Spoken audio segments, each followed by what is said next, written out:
I try to diffuse situations and be a good person, but sometimes your good ain't their good. And when words are jumping off, you get nervous. We both have guns. I mean, what do you expect? This is 24-year-old Henry Jonathan Valencia, a gay man who shot his 17-year-old boyfriend, Nosiah Santos, at a gas station in broad daylight while they were driving back to Jacksonville. Valencia was caught trying to load his belongings into his mother's car and flee while police were searching for him. At 2:24 p.m. on the 30th of May 2025, Marion County deputies arrived at the Pro Travel Center on Highway 318 in Reddick, Florida. They found Nosiah Santos lying beside a gas pump with a gunshot wound to his chest. Valencia had picked Santos up that morning so they could drive to Jacksonville together. During the trip, Valencia became jealous after seeing Santos texting another man. At the gas station, Santos stepped outside, called his mother, and told her that he wanted to end his relationship with Valencia. He asked her to come pick him up, but it was already too late. Valencia drove away from the gas pumps, then came back. He drove away again, only to return a second time. On that final return, he brought a gun with him. A witness captured video of him fleeing the scene, while surveillance cameras recorded the entire incident. Police eventually found Valencia in Jacksonville as he was trying to escape. This is a case that began with jealousy. Now, let's take a look at the interrogation of this alleged killer. Hello. How you doing? Hey, sir. I'm good. How are you? My name's Mike. Okay. I'm a detective at Marion County Sheriff's Office. Hey, I'm Jason. How you doing? Okay. Sorry to meet you under these circumstances, bud. It's okay. Nah, my mom was crying. It just... Oh, you could hear your mom crying? Yeah. I'm sorry, man. It's okay. Okay. So, again, my name's Detective Jason Williams. This is Detective Reddick. Are you from Jacksonville, bud? Okay. Did you grow up here? Okay. Like went to school and everything like that? Okay. Yeah. Did you play any sports or anything like that? You got some nice kicks on. You got those Jordans on. No. No? Like, middle school. Middle school, stuff like that? Okay. Yeah. What do you do for a living? I drive trucks. You drive trucks? Okay. Me and my mother both drive trucks. Okay. Do you guys work for the same company? Mm-hmm. Okay. What company is that? Union Transport. Okay. Well, I just need to get some clarification because I haven't seen you since you've been here or anything like that, correct? Mm-hmm. I haven't seen you or like talked to you yet or anything like that. Mm-hmm. So we're both from Marion County. We're not Jacksonville. Okay. Do you?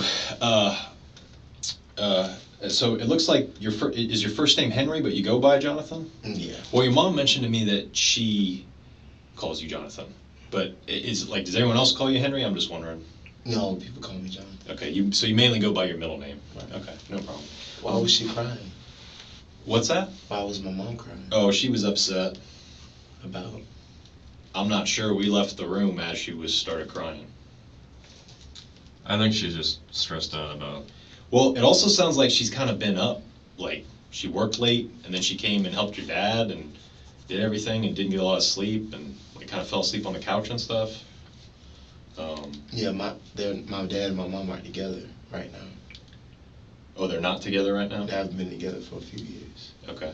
Well, I guess I'm talking about her dad. Oh, okay. Grandfather. Yeah, Your excuse me, it'd be your grandfather. I'm sorry about that. I guess when she's referring it to her dad, that's, I rephrased it that way. I'm sorry. And you say you're not sure why she was crying? No, sir. Because I But was just praying for her, yeah. honestly. 'Cause She a son, had I feel like hates to hear their mom cry.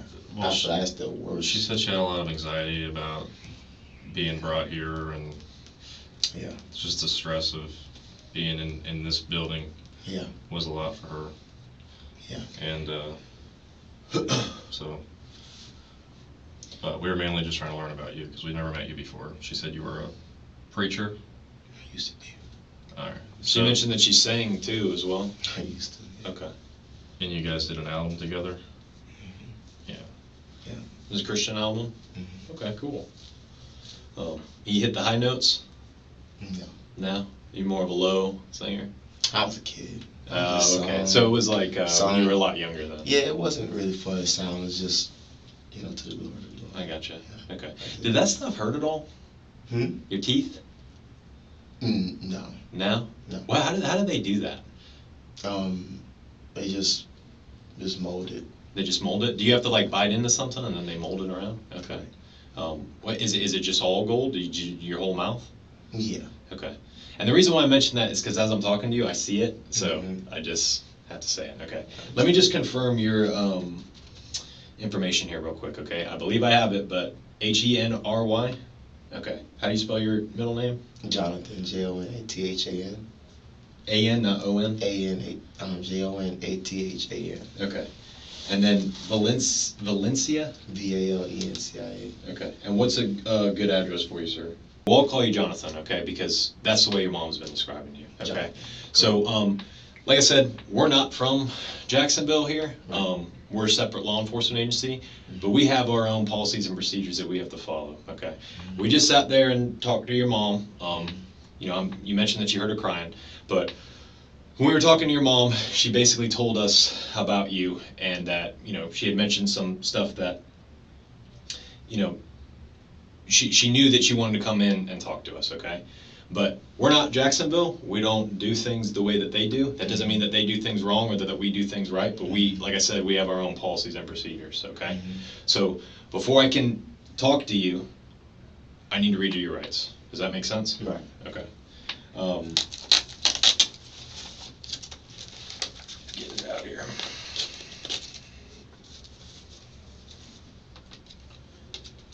All right, Jonathan. You have the right to remain silent. Anything you say can be used against you in the court of law. You have the right to talk to a lawyer and have him present with you while you're being questioned. If you cannot afford to hire a lawyer, one will be appointed to represent you before any questioning if you wish. You can decide at any time to execute these rights and not answer any questions or make any statements. Do you understand each of these rights I've explained to you, Jonathan? Surely. Okay. Having these rights in mind, do you wish to talk to us now? Well, obviously this is gonna help my case and everything. Sure, yeah. So I'll put it this way. So why don't you just tell us, before us even mentioning anything to you, because I feel like we both have been hearing a lot of stuff, okay? And obviously, these aren't ideal circumstances to be here. You know what I mean? Nobody wants to be sitting in here and then having to talk to detectives, okay? That's just the reality, okay? Right. We're gonna treat you with respect, and we just wanna hear from you how you ended up here today, okay? Because we know how we drove up here and how we're here and why we're here. Right. Why don't you tell us why you're here, what happened? As soon as the interrogation begins, Valencia does not go straight into the shooting.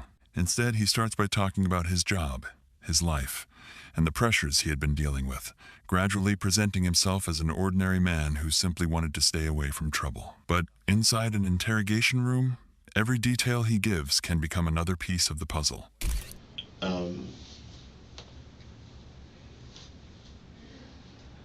I've been trying to ask people since I got here why I've been here, and they told me that when I came here that you guys were gonna tell me why I'm here.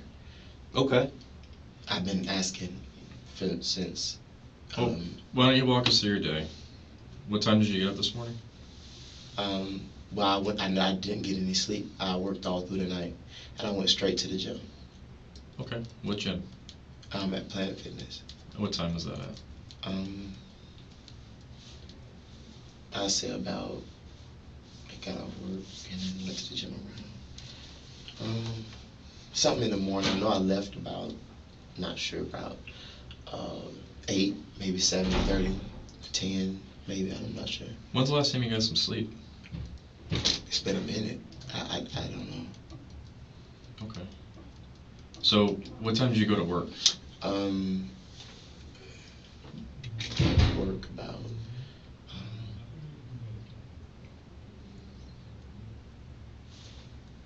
probably yesterday afternoon and worked all through the night. Do you normally sleep before shift? Of course. Do you have to, does your truck parked at your house, or you have to drive somewhere to get your truck? No, I go to my terminal. How far away is your terminal from the house? About 15. So you could 20 sleep minutes. up to like an hour before you gotta be there, essentially? Is Yeah, that I normally? wake up about, if I gotta be to work at 3, I'd be up at 2:30. Okay. So, And I quickly do a little something and head on out. No problem. okay. So after you went to the gym, what'd you do after that? Well, I went to my friend's house.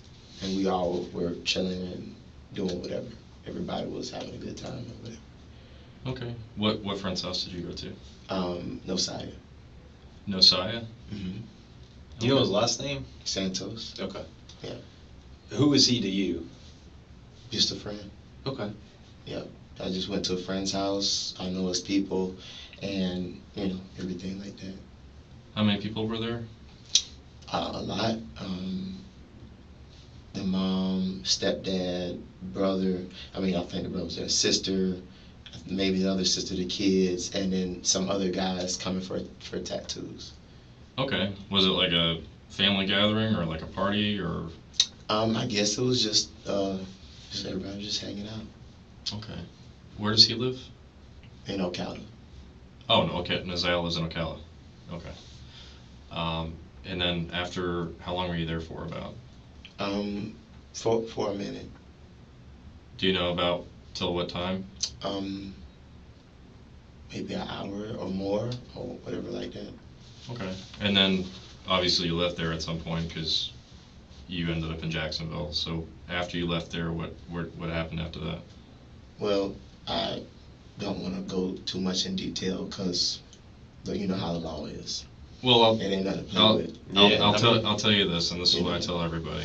I want to be honest. I Yes. don't want to double talk. I don't want to lie. I don't want my word to be uncredible or not credible. Right. So I'll I tell respect that a lot. So Yeah, I want to do things Absolutely. right to my ability. I can tell you this, I don't have money for a lawyer. I don't have money for anything. I've been paying off credit card debt, trying to make it on my own. I live on my own. I'm so sorry to hear that, man. Yeah, so That's I've been rough. working hard. And Well, truck doing- driving's actually a pretty good job, though. Yeah, You but make you know, some when good you money. have financial things that you have to, your obligations, and you're by yourself on one income in this economy, then it's even for a person making the money I make, it's still, sometimes it's a struggle sometimes. So, I work hard. Eventually, it'll all get done, but I don't have too much. well, So Jacksonville's not cheap either. it's actually the cheapest place in Florida. Really? to How me. much do you rent? My rent is like $900 or something. Really? For one How bedroom. big? Well, It's that's nice. That's expensive For me. for a one bedroom though. Still. I mean, you can always move to North Carolina, South Carolina. Yeah. They're way You can better. get a 4-bedroom house for that much. Yeah. Okay. So what I always tell everybody is we're both U.S. military veterans. We respect your rights 100%. We support them. And generally, I don't want to. when we seem have like these they're types of wrong. conversations, Yeah. we're not here to trick you. We're just fact finders. That's all we're doing. We I like to understand. give everyone the opportunity to tell us their side of whatever story that we're I here to understand. talk about. Yeah. Having that in mind, we may ask you questions you don't want to answer, and then that's just tell us I don't want to answer it. You won't offend us. Yeah. We've been doing this long enough, he ain't gonna offend us, man. You So, know? I understand. and then we may ask you questions that you're comfortable answering, and then in understand. that case, you can answer those questions. Is that fair? Yeah, I just don't want to get too into it right now. It's been a lot. Just trying to keep it together. I haven't got any sleep, just like my mother, and hearing her cry, I heard, whatever. It just. Okay. Absolutely, it's extremely stressful to hear Yeah. your mother cry. I Yeah. understand that. Okay. So, do you know, like, how long have you known Nosiah? For a little minute, like maybe 3-4 months, whatever like that. Okay. Now, how did you meet him? Did you meet him in Jacksonville? No. Okay. How'd you meet him? Sorry. Well, I'd rather not go into too much Okay. details. Yeah. Okay. Yeah. Okay, so, but you mentioned that you went to Nosiah's place. You went to Nosiah's place and you met some of his family. No, I'd been knowing the family for a minute, but we were just over there just relaxing. Since he's been your friend? I'm sorry. Yeah. Okay. So you know his family. Who all from his family was there? Well, I said already, his mother, stepdad, sister, the kids, and some clients going to the sister for, I Okay. guess, tattoos. What do you know any of the clients or what's his? I'm not from Ocala. I don't. I'm just No problem. there So to just chill. I just got off work. I was there for a good time. That was it. Yes, sir. Okay. Do you know his mom's name or his sister's or anything like that? Really, I'm not good with names. I don't know. That's okay. Would they tell us that you were there? That you actually were there earlier today? Anything I say is gonna be true. Okay, thank you. Whatever I I appreciate choose that. to say will be the truth. Okay. Yeah. So some of Nosiah's family was there. Mm-hmm. His mom was there, Mm-hmm. and you don't remember his mom's name? No. Okay. Did his mom see you there? Yeah. Okay. Did his sister was there? And you don't remember her name? No. But did she see you there? Mm-hmm. Okay. Now you mentioned one person was tattooing. Who was tattooing? This sister was tattooing two other guys. Is she a tattoo? And did she do any on you at all? No. Okay. I noticed you have a lot of tattoos. So, Mm-hmm. So she was tattooing somebody else. Yeah. Some other guys, and I know later on we'll probably elaborate on all that. Okay. When the conversation turns to Nosiah Santos, Valencia begins describing an unstable environment where guns and drugs were present around him. Without necessarily realizing it, his story begins to create a clear line of defense. If he can establish that he was constantly afraid and wanted to leave, then what happened afterward could be viewed from a very different perspective. But long story short, it was some problems between, those guys and me while I was there. Okay. And I wanted, to leave. And while I'm leaving, I was just expressing my concern to, Nosiah, like, I don't like these people. I have a funny feeling. It just, I don't know what's going on. His stepdad had brought me to the room, was showing me guns and stuff. So I was already real nervous, you know what I'm saying?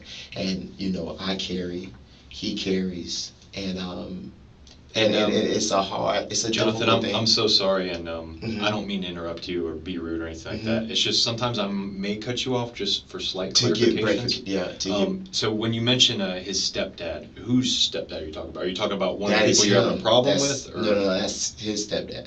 his meaning who? The boyfriend of the mother. Okay. She has a okay. boyfriend. You so don't I just remember call their him names. stepdad. Okay, but you just No, call I him stepdad. definitely, yeah. Okay. Okay. And it's That's his Nosiah's step. That's stepdad? I get. Yeah, that's Okay. yeah. But That's all I was trying to clarify. I'm so Mhm. sorry. So please continue. Yeah, no, and breathing the concern, and words led to another, and I'm trying to, of course, diffuse the situation, and there's threats and stuff, and I know people, and you can see some even on my track record, I've been stabbed multiple times. Where were you by stabbed at? Here, but they got one here and then some in my head, and then when I was 17, I was stabbed about 10 times again.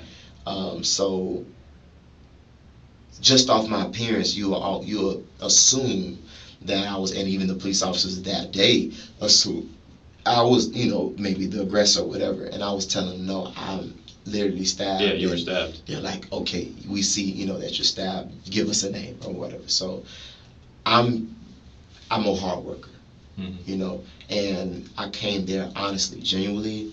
I say it before the court, judge, jury, don't matter. I was there for a good time. That's all my intentions was. I would not drive all my way from work, from the gym, squeezing in time to have a bad time. That don't make sense. Okay. I work a lot of hours, so I don't have time for the mess. Right. But when things are escalating, and I'm gonna just say it the way I know how to say it, right? When things are escalating, I leave. I tried to leave, and things were still escalating. And at this point, he was driving my car. I let him, whatever. We just chilling, and the things continue to escalate. I'm trying to de-escalate it, and there's threats. I'm not gonna go into details why. I'll let whoever elaborate more on that. Let other people get a chance to say whatever, but the facts are the facts, and it was a constant whatever. I didn't pull over the car. Didn't tell nobody to pull over the car or anything. It was, that was his decision because of the same threats or what, I don't like to keep you saying the same word for vocabulary purposes, but just with the threats and stuff, and I'm trying to calm down, I'm getting nervous, you know, because okay. he have something on him, and I do too, and when you're not in law enforcement, military, you don't have that boldness to know when or where or how to even use whatever. I'm scared. I have it on me, but I'm scared with it on me. And one thing led to another. I'm still trying to diffuse the situation because I like him as a person, and I want the day just to go back to normal. I wanted the day just to go back to normal, you know. And he was saying people were on the way to come up there. After he already showed me a whole thing of guns, and I'm sitting here, I'm battling my mind to leave or to continue to see if I can, calm it down, because I know, he has a good heart, and things just led one to another, and I was just very scared. I told my mom that on the phone, my auntie, anybody. I was scared the whole time, nervous. I drive trucks. That's all I do. Okay. Apart from I've been driving trucks for almost 3 years. Now listen, Jonathan, I really appreciate you telling us this, and you're kind of telling us a lot of things at once, and I'm like trying to take it all in, but again, just like I unfortunately had to interrupt you when you were going, I just need some clarification. So, when you go back to, say, who was driving the car? Was it? He was. Okay, Nosiah was? Mm-hmm. Okay. And then, so was he driving your car from where the residence was? Where his residence was? Mm-hmm. Did you guys leave that residence? Yeah. Okay. And just to backtrack, I know we're kind of going, and I really appreciate you. I feel like a lot of times when somebody's sitting here, then they have an opportunity to tell us that you just go. I haven't had a chance to talk. Absolutely, all day, and now I'm getting to hear your side, and some of this stuff is actually making more sense to me hearing what you're saying. So, but let's just backtrack just a little bit so I have further clarification. Okay. Mm-hmm. You had mentioned when you were at that residence that there was already some problems happening about that. Can you tell me more about that? Well, just with the people that were there, just like in a club, for instance, you're in a club or a bar, and you just see people who don't like you. Okay. And men being men, you're gonna stand up. You're not gonna show no fear.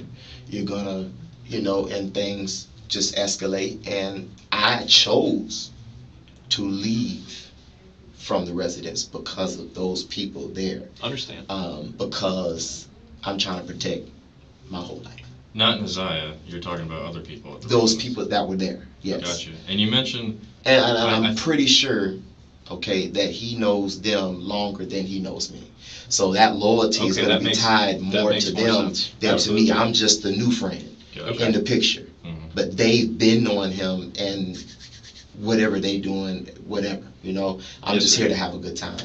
So, I don't know if I'm the only one that is confused, but you said the stepdad brought you into a room? Or Nosiah while I was there, the stepdad brought me into the room and showed me a rack of guns. Okay, and you said it was threatening? It wasn't threatening, it was more weird than anything. Maybe, we could speculate on that. We both can speculate. Maybe it was that he was showing it to brag or to show me he had a collection. I can't tell you that. Okay. Or his intentions, I don't know why, but I know that I was already a little nervous because of it. He had like you ever seen those chiseled shotguns? And, he was pumping it, and I'm like, oh my God, like, did he say, is there anything in there? Like that, like, is there anything in there? He was like, no. He said, if you hold the trigger down and you do it like this, it's automatic. And I was like, okay. And the whole time I was nervous, but I'm not trying to show, of course, no fear, because people feed off your fear. So I'm just trying to, be nice about it and stuff. But it was a lot that was weird that day. But I don't, want to go too much in detail because I'm shaking up today. And absolutely, it sounds understandable. I'm shaking up, and like I say, all I know to do is drive trucks. Yes, sir. The investigators do not immediately challenge him. Instead, they let Valencia continue telling his story, because the more he talks, the more he has to define his own role in each part of what happened. The car, the gun, and his relationship with Santos gradually become critical details. And those details may ultimately determine which version of the story can actually hold together. I'm not So, nowhere and, involved in nothing. I'll try to I get don't this. do no drugs. Absolutely. Because I drive trucks. Well, because CDL. See, I Okay. can't. Yeah. Because, they passed the law that if you fail a drug test, they take your license away. Okay. No, That so includes that's like true. marijuana and stuff? That includes any drug. So, Dang, okay. I didn't even know that, I'm sorry. Mhm. Okay, Yeah. They passed that last year in November. okay. so is that what the people in the house are kind of doing? Drugs and guns? Kind of thing, yeah. Okay. Yeah. Well, that makes sense why you would want to distance yourself. Well, I can't breathe in the smoke, so, and I don't want to seem like the uncool guy, and it's already things being said, looks and stuff, and I just wanted to leave, really did. Okay. Honestly. Okay. So, why was he driving your car? How did that happen?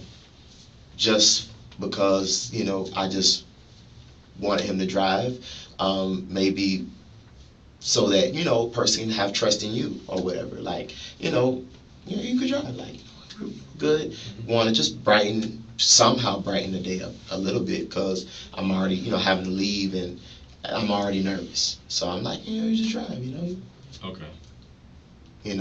That was really not even no reason, honestly. Okay. Has he driven your car before? Yeah. Okay. Yeah, Okay, but so it's he not like he got in an accident in his car, but I'm in the car with him when he's driving. Okay. Yeah. It takes a lot of trust to let someone drive your stuff. That's why I was asking. Yeah. Okay.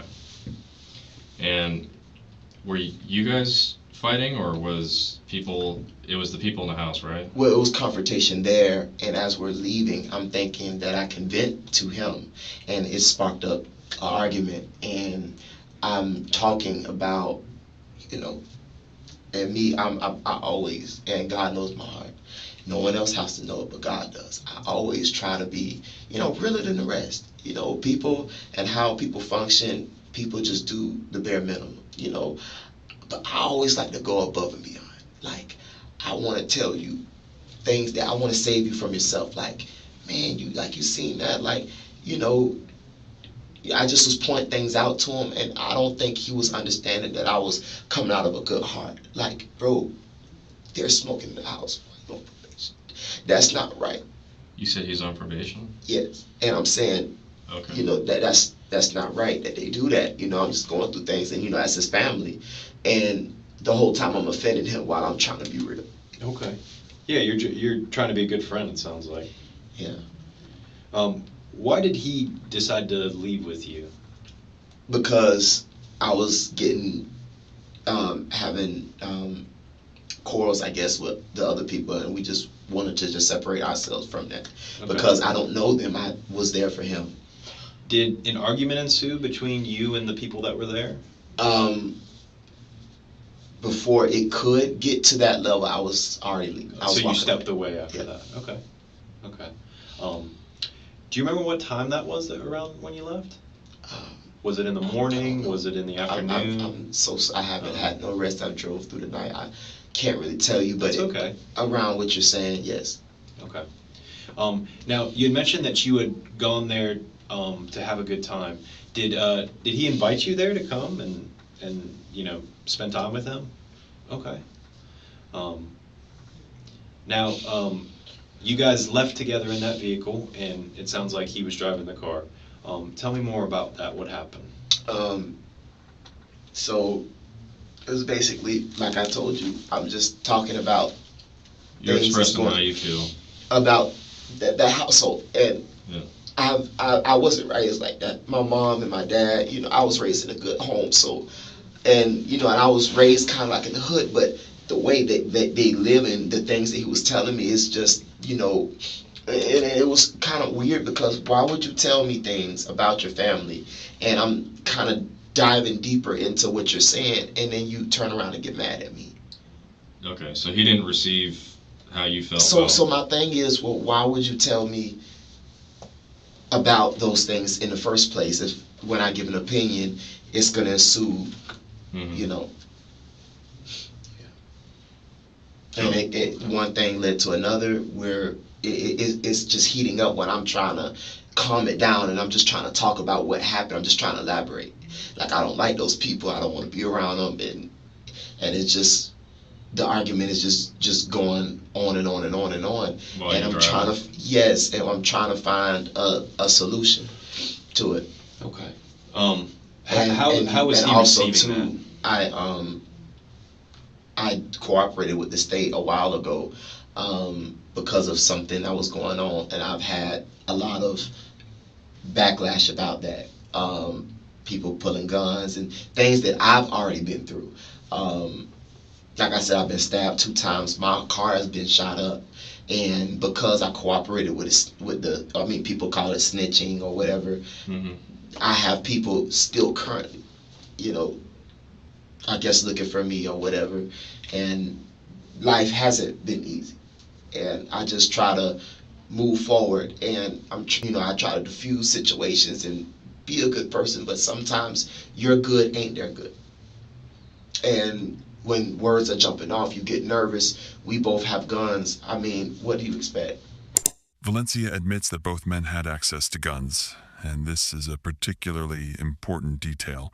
On one hand, he is portraying himself as someone who was trying to avoid violence. On the other hand, he was involved in a confrontation where a firearm was present. For the investigators, that contradiction is something that has to be examined before the story can move any further.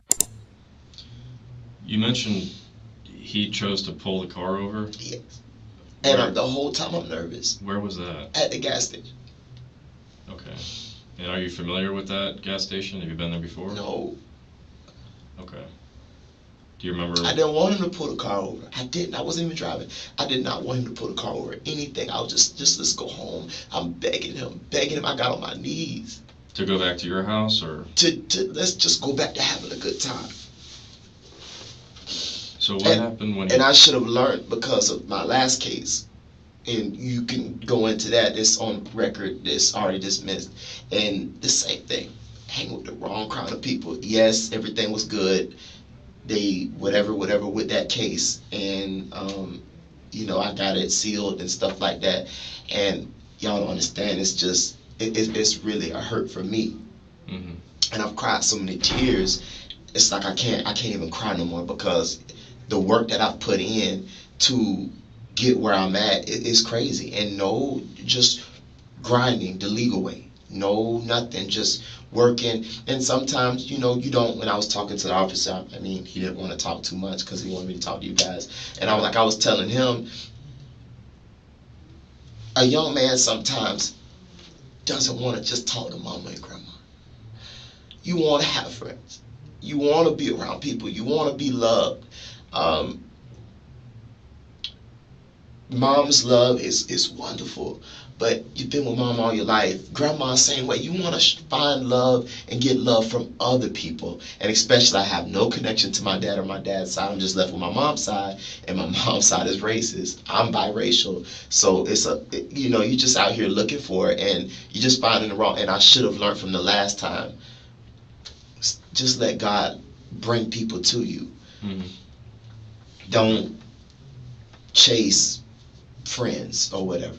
Let your friends come to you. And that's the lesson I've learned, and I should have kept up with. It's best to stay to yourself. So when he pulled over, you guys were still arguing? Is that why he pulled over, or? He pulled over because, in my opinion, for threatening reasons. I felt, like I told you, I felt scared because of the pulling over. Is it because of something he said, or just the act itself was, you perceive that as threatening? Well, he was getting offended. He was saying things to me that wasn't nice, and he was, kind of issuing out threats and stuff, and also about the people that were at the house to come to the gas station as well. To come to the gas station to hurt you, or to pick him up? To hurt me. Is that what he said, or is that what That's what he said. He said that they were going to come and hurt you? Yes. Okay. And the whole time, the reason why I even teared was just to get him to calm down and to get us to get back to normal. And I begged and begged and begged, like, let's just get back to normal. I don't know what to do.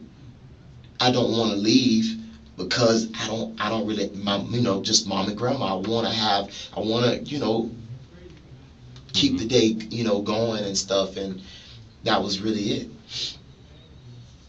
You didn't want to leave to go back to mom and grandma? Is that what you meant? I wanted everything to go back to normal, sir. Okay. And back to normal would be go back to the party, or? Everything to calm down. Okay. Okay. Just you and him both calming down, basically. Yes, everybody there, just everybody calming down, and just everything going back to normal. Sure. Okay. So what specifically were you telling him that you were upset about? Those specifics I can tell you. I just, I want to probably, I heard my mom was saying, you want to talk to an attorney as well about some things too. And I want to go into details, but we live in a world where everybody's not on your side. And I understand you have a job to do. And I respect that, I honor that. And that's why I'm just telling you the truth with what I have for you. Y'all have a job to do, and I respect that. I have no hard feelings on either end. But, some things I would want to talk to an attorney to make sure I'm doing what I'm supposed to do as well. Yes, sir. Okay. But I want to let you know, I'm not the aggressor, and I know your mom, my mom has said that as well. Probably, I don't know. Never have been the aggressor in anything that you look at, any track record of what I've been through. Never have been the aggressor. Okay. Never tried to be the aggressor.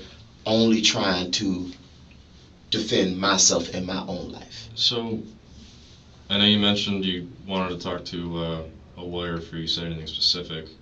Yeah, to go into those details. It's kind of like those are the details that a prosecutor would ask, during trial and stuff like that. So I guess our main concern, our main question is you keep saying that you're not the aggressor. Right.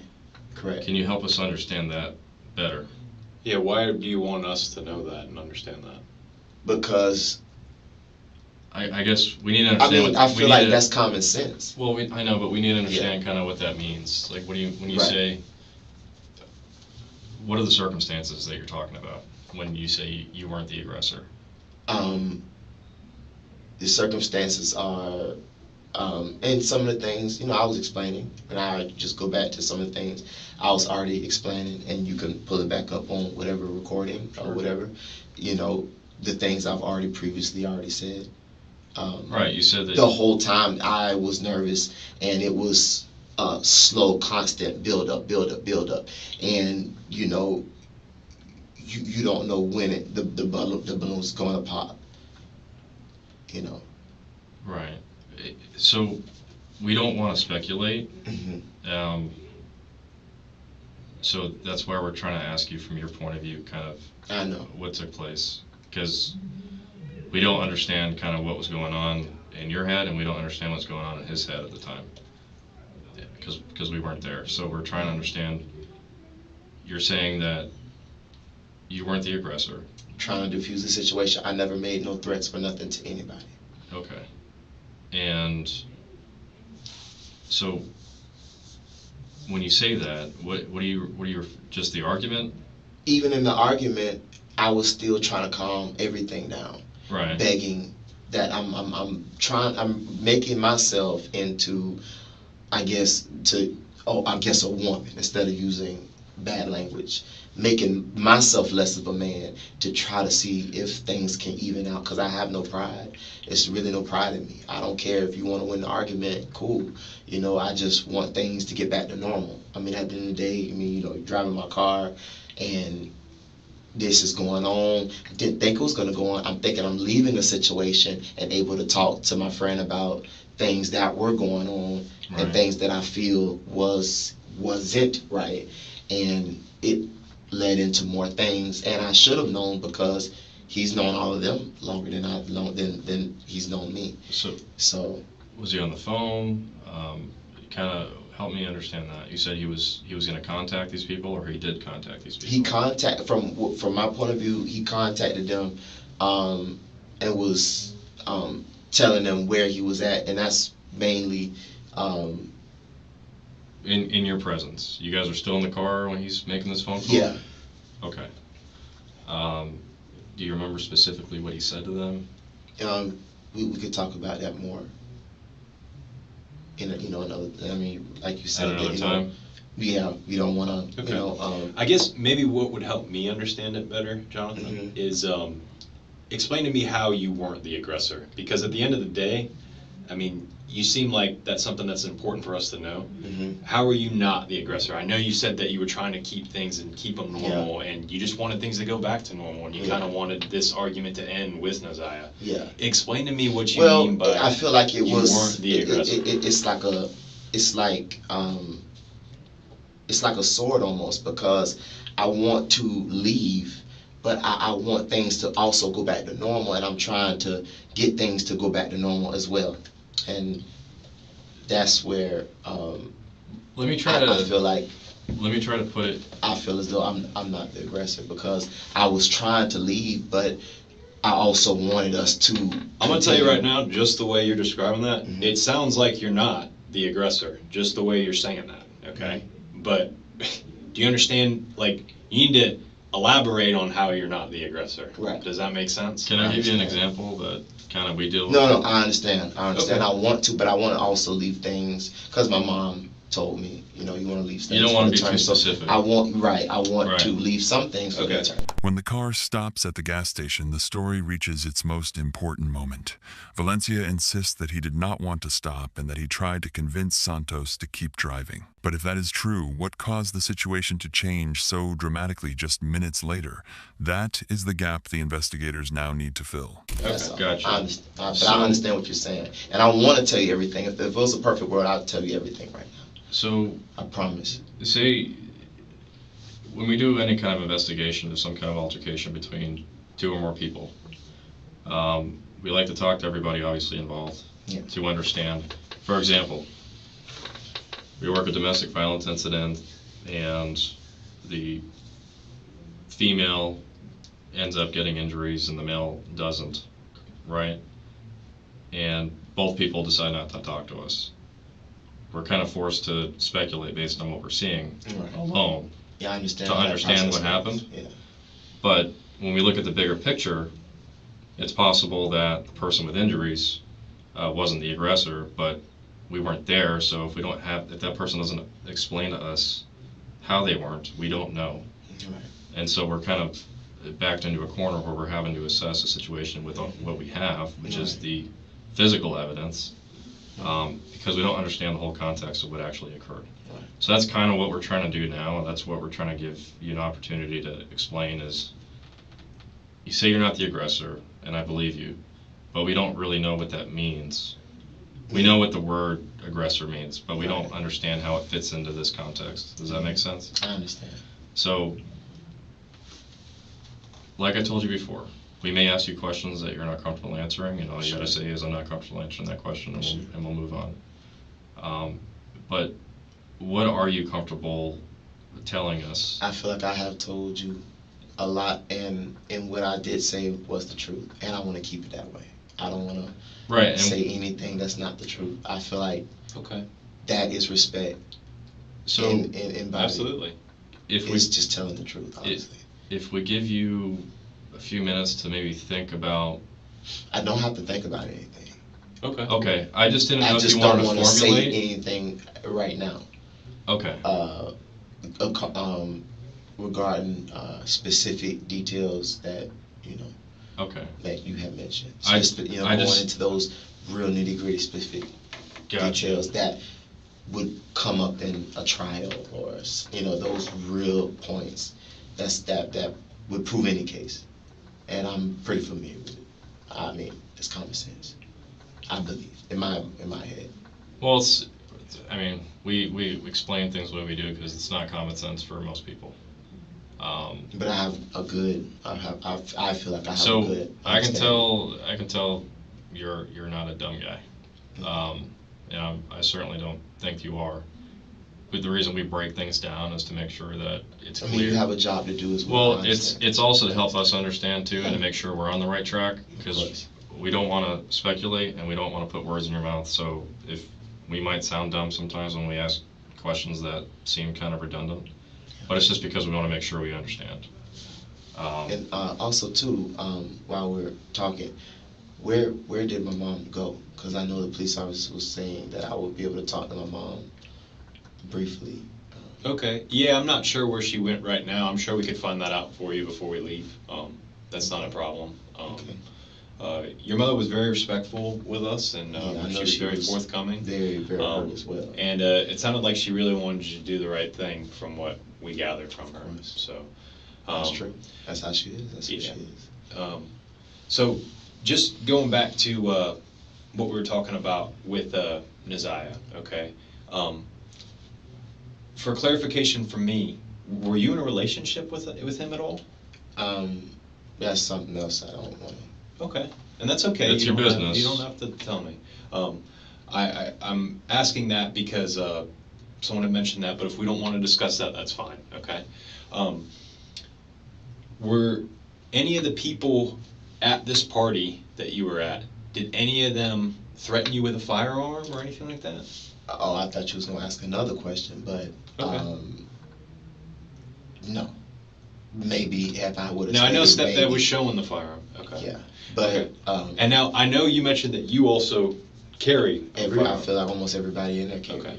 So, did you have a firearm today when you were with Nosiah? I said everybody carried. Okay. So Everybody you was did. carrying, yes. Okay. Now, when you left with Nosiah, what was the plan? Where were you guys gonna go? I know he ended up pulling Well, off I into a mean, gas station, but I feel like the plan. I know you were never trying to succeeded, distance so, I mean, yourself. Okay. I don't want to really delve into that No because problem. it never even got there. So I mean, Okay. if it would have got there, everything, I mean, then we wouldn't be here now. Yeah. I mean, And that makes sense. That just I guess made me feel worse Okay. because I wish that plan would have. Did Nosiah mention that he wanted to go with you at that time? Mhm. Okay. Did it seem like he was At willing that to go time, with you? at that time, yes. Okay. As we were riding is when things started, sparks, I guess, Sure. were flying. Sure. Okay. So he was willing to go with you and left, and then you let him drive, obviously. And I know you don't really want to tell me what the plan was to go to or anything like that. Were people there? I don't know if we touched base on this, but were people at that residence? Were they aware that you guys were going to go? Okay. And when I mean they, I mean like Nosiah's family. Okay. You seem like you're getting a little emotional. A bit emotional all day. Okay. I just want God to take over every situation. I just want God to take over the situation, even as I speak right now. I just want God to take over the situation. Okay. Well, so can you explain to me what happened when you got to the gas station? I don't want to repeat myself, but not right now. I mean, those are the things I want to talk to with an attorney. Okay. Okay. Is there anything else that you think we should know about this situation before we step out of here? Well, I feel like there's things that I should know before you guys step out of here. Like, where am I going from here? Okay. What's going on? Where, my mom and, those kind of things. Yeah, we can get those answers for you and then readdress it with you. I know you're becoming emotional. Do you need a water or anything? Maybe I just used the bathroom. I haven't had any water. Okay, since, we'll get you some water. Yeah. Okay. Can we give you a second and then come back and then we can kind of go from there? Well, I wanted to just get that answer to the question I, just asked. Okay. Yeah. So your question is, where are you going from here? Yeah. Where's my mom? And just yeah, those two I'll be things. honest with you. I don't know where your mom went because I'm in here talking to you Yeah. now. So that's something that I can try to figure out for you. As far as where you're going, I mean, I guess that's up to you. I mean, but I think you really want to know where your mom is, so we can go out and figure out where she's at, and then kind of go from there. And I also want to know Did she come here in a vehicle, police car, I'm guessing? Yeah, we both did. So I was driving and she was behind me. so I don't know if she's here still or if she went home, but because we have no idea where we didn't escort her out of the building. So I don't know where she is, but we can ask the person. I mean, she was definitely done speaking with us, so we have nothing further to say to her at this point, so. You talked with her for a while. Yeah.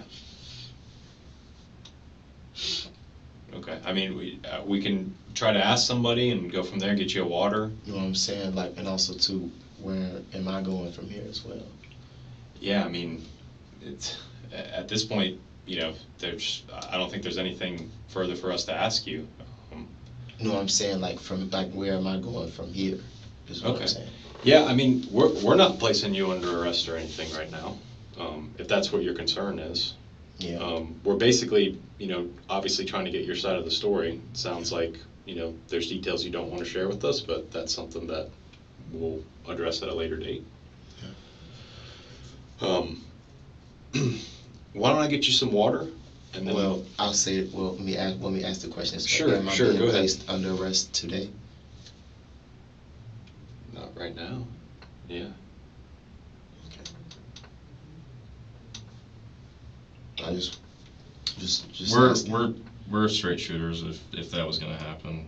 We Right would have now. told you that a while ago, I feel like. I mean, I don't know what Jacksonville does. I'm not saying they do the right or wrong thing, but. I'm not Okay. too familiar with the thing. I just was asking. Okay. Yeah. So like we expect you to be honest with us, we also are gonna be honest with you. We're not gonna BS you. Right. All right. Because like you don't want to lose credibility with us, we don't want to lose credibility with you, and we don't want you to think we're trying to deceive you or trick you or any of that stuff. We're just, like I said, our job is just to fact find and try to fill in some holes and try to understand the story from the people who were involved. So that's all we do. That's why we talk to people. So I'm gonna go get you a water. I don't know if they have cold ones or not. Does that? Okay. It could be tap water. I'll get you a bottle of water. I just don't know. Yeah, we're not gonna give you tap water. Do you have a preference if they do have cold or lukewarm? Of course, cold, but well, not of course, but I like room temperature water. That's what I'm asking. any day. Okay. I'll see what they got. Thank you, sir. All right. All right, I'm gonna step out too. Is there anything else you want to tell me before we go? How much does that attorney cost? Yeah, it's something for you to find out, bud. Sorry. Okay. Listen, you know, for what it's worth, I really do appreciate you talking to me. Okay. I think that, and I do understand that, you know, you guys have a job. Yeah. But so just so you understand, like, I just want you to know, like, if you do want to talk to me, I'll leave my information with you. Okay? I actually was going to ask you for your card as well. Appreciate it. Okay. And then he'll get your water and we'll kind of go from there, okay? Okay. Thank you, Jonathan. You're welcome.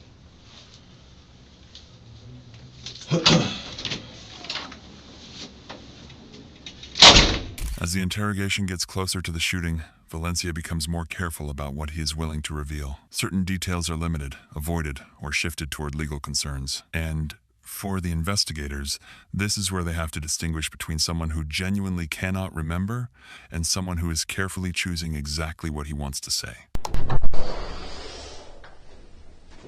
All right, Mr. Valencia. All right, so, you know, I want to be upfront with you first, okay? I did lie to get you to come here, okay? Just so you understand, okay? It's nothing personal against you or anything like that. But in our line of work, I mean, especially with how serious this warrant is, you know, I can't just, we need to make it as safe as possible, if that makes any sense, okay? So what am I charged with? You're going to be charged with murder, okay? But I'm going to tell you right now, like, now that we're in here and that we're talking, because I don't know if you remember, but it was me and Mike here. Same people when we talked to you initially, okay? But I just want you to understand that at this point, now's really your last opportunity to really tell us whatever you want at this point, okay?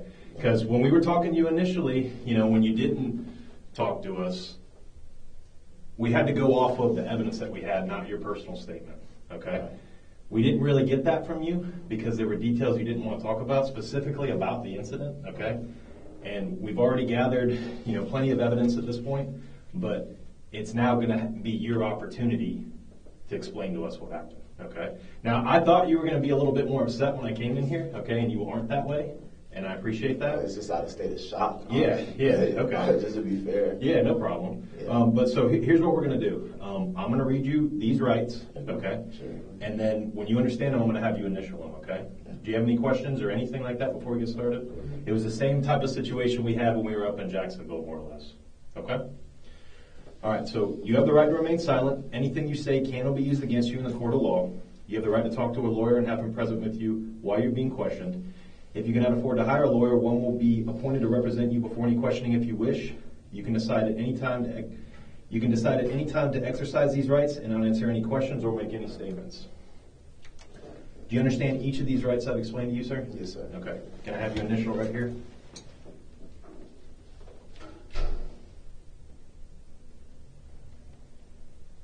All right. So, and then having these rights in mind, you wish to talk to us now. Here, let me just have you sign right here because you already initialed next to that one.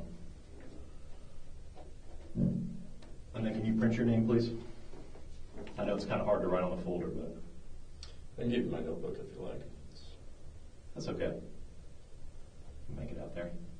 There we go, let's see.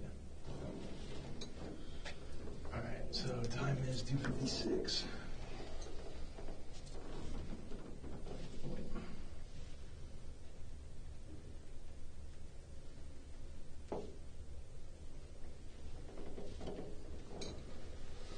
All right, so at this point, what I'd like to do is maybe it'll help if I explain what I have first, and then you kind of fill in the blanks. Does that work for you? Sure, go ahead. Okay. At this point, the interrogation enters a different phase. The investigators are no longer simply listening to Valencia describe what happened. They are beginning to compare his version of events with the evidence they have already collected. When a statement meets physical evidence, even small gaps in the story can quickly become major problems. So I know you and Nosiah went up there to the gas station. I don't think that was the initial plan. I think when you guys were leaving, there was an argument that happened, and then basically Nosiah pulled off into the gas station, and he was driving that car. Is that correct? Okay. And it was that car that you thought you were picking up today? Yeah. Okay. Now, what were you guys arguing about? I thought you was going to explain further about what it is that you say you have. Yeah, sure. So I guess maybe this will help if I rephrase this. So Maybe not out to run. No, it's nothing like that. So I guess the reason why I stopped there is because that's kind of where we were stopping when I was talking with you initially, if that makes any sense. Okay. Because that night when I was asking you, hey, what were you guys arguing about? You didn't want to tell me. So now I want to give you the opportunity to explain to me what you guys were arguing I'm just about. saying, what probable cause do you have to arrest me? That's what I want to know. Well, so the probable cause that I have to arrest you is that during the day, there's video surveillance of you shooting Nosiah. Okay? Okay. And then we later found the gun off the side of the road, and it matched the weapon that was used in the crime. Right. So, that's the probable cause. Okay. But I'm trying to figure out on your end what caused that to happen. Because something had to have happened that caused you to get that upset to do that. So, what were you guys... Video surveillance footage show? You shooting and killing him. Okay. So that's what I'm asking you is what caused you to get to that point? Well, I'm just going to... Can I ask a question too? Sure, you can ask us whatever you want. Why would it be important if you have the video surveillance footage and everything that, what you're saying, that Sure. This is what happened, then why is there even an interview? Well, because I need to know your mindset when that was happening. I can't go inside your mind and figure out why you got to that point. Only you can tell me that. You didn't tell me that initially, and usually there's a reason why that happens. I don't think, especially after dealing with you and talking with you, I don't think you're one of these worst people, that monsters that would do something, kill somebody cold-blooded. I wouldn't have a job. Exactly. You have a CDL, you're a truck driver. I wouldn't drive a Genesis. I guess... all the credit is in my name showing. Correct. So I guess if I could phrase it this way, there's usually two types of people that we deal with, okay? There's people that made a mistake, and there's people that are absolute monsters that are going to kill somebody in cold blood for no reason, okay? I mean, which one do you think you are at that point? Do you think you're a monster, or do you think you just made a mistake that day? No, I didn't make a mistake. Okay. I generally was nervous, and I already had went through a number of things. Like I said, I cooperated with the state before on something else. About, I guess, testifying against someone else. Okay.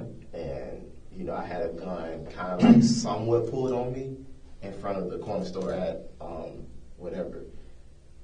The gun that he had was taken from me initially. Okay. Right. And I just looked past it. I'm like, well, I'm going to get it back, or anything. I think that night he just kind of like drove off. Like I didn't give him permission to have the gun or anything. He just kind of like took it. It was just getting kind of upset. It was just like riding off. It was just like kind of at my apartment. And I was like, you going to give it back? And he was like, no, I don't have it, whatever. Kind of almost ran me over with a car. But he didn't run me over all the way because he was nervous, of course, to get in trouble, no problem. as we all are. And then he said, oh, I got the gun right here, da-da-da. So somehow from that point, should have been it. Like, that should have been the last time we seen each other, right?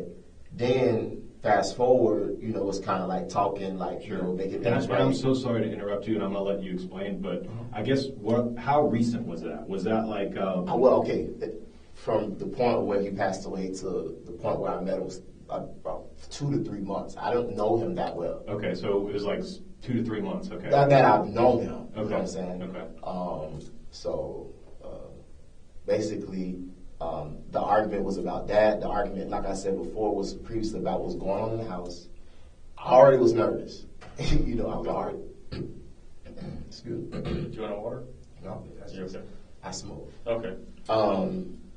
I already was nervous. I already, like I said, you've probably heard, listen to that. I don't have to go back through that again. So, but that's true. I'm going to stand on what happened. I have no reason to lie. I told you everything, but everything I said was true. Okay. And I felt like at that moment, with everything going on, I'll say this, and you can believe or not, not believe, but obviously we're here for a reason. Mm-hmm. So you want to hear something.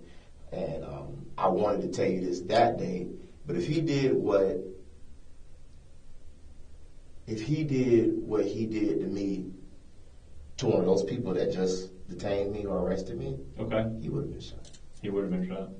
Most definitely. Okay. Plenty of times that he could have killed me. It was just a thing that who got who first. I gotcha. And that's honestly how it was. I was on my knees. Did you see me on my knees and stuff and whatever? Did you see that? I saw you arguing with him. Did you ever see me get on my knees? I saw him sit down. But you never seen me get on my knees. Mm-hmm. So tell me more about that. What do you mean by that? Pleading, begging, and I told you that day. Okay. I questioned just to see if you remember what we talked about the last time. Like begging him to go back with you?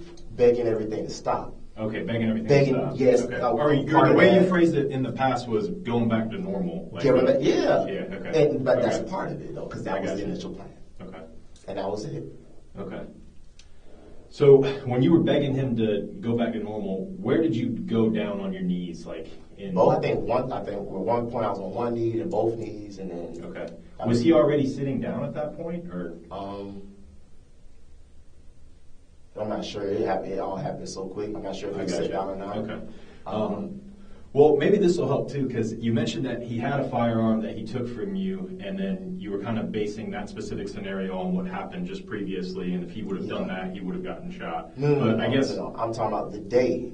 If what he did that day to an officer, or like the position I just was in further up the road, mm-hmm. he would have been shot, is what I'm saying. Okay, I got you. Meaning that his hand was around his gun. Okay. Just as well as if I did that, no doubt about it. No hesitation, nothing. It would have just been immediately that. No, it would have been immediately me passing away. Okay. My hand on a gun, no matter what, it would have been me passing away by the hands of an officer. Okay. So, and it's not like uncommon. That's why you say like, oh, you came in here, you're not as. It's first of all is people, innocent people go to jail all the time. Sure. Jail is way better than death. Okay, especially death without God. Death without God is what I fear way more. Jail, prison, federal prison.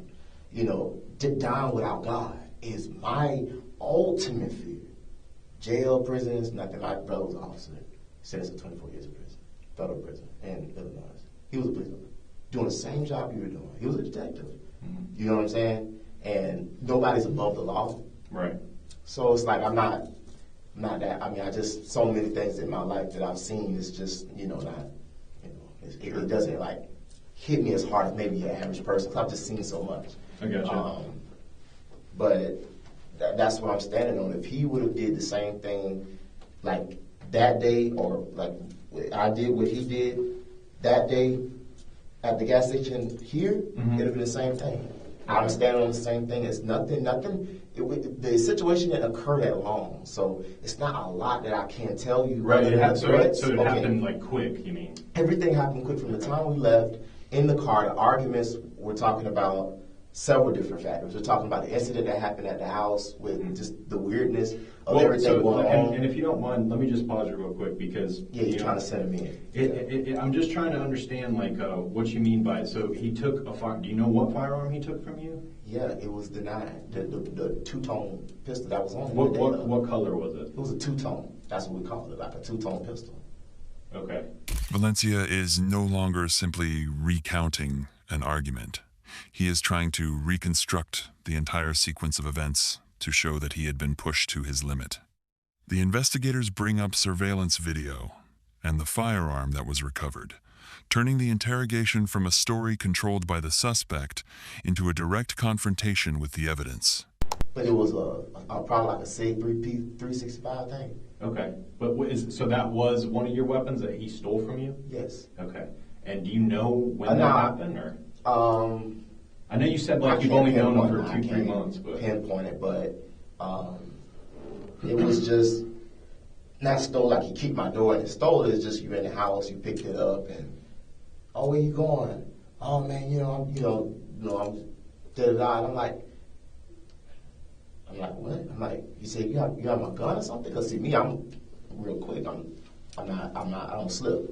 Oh, no, whatever. I don't got it. I don't have it on me. And I'm like, I said, man, don't go. Don't go. No, of course, my money. I opened the passenger door, and that's how I halfway or whatever got ran over, through the door and backing up with that door open. Okay, when that initial incident happened. Yeah. So it's already a built up like nervousness with him already prior to that situation.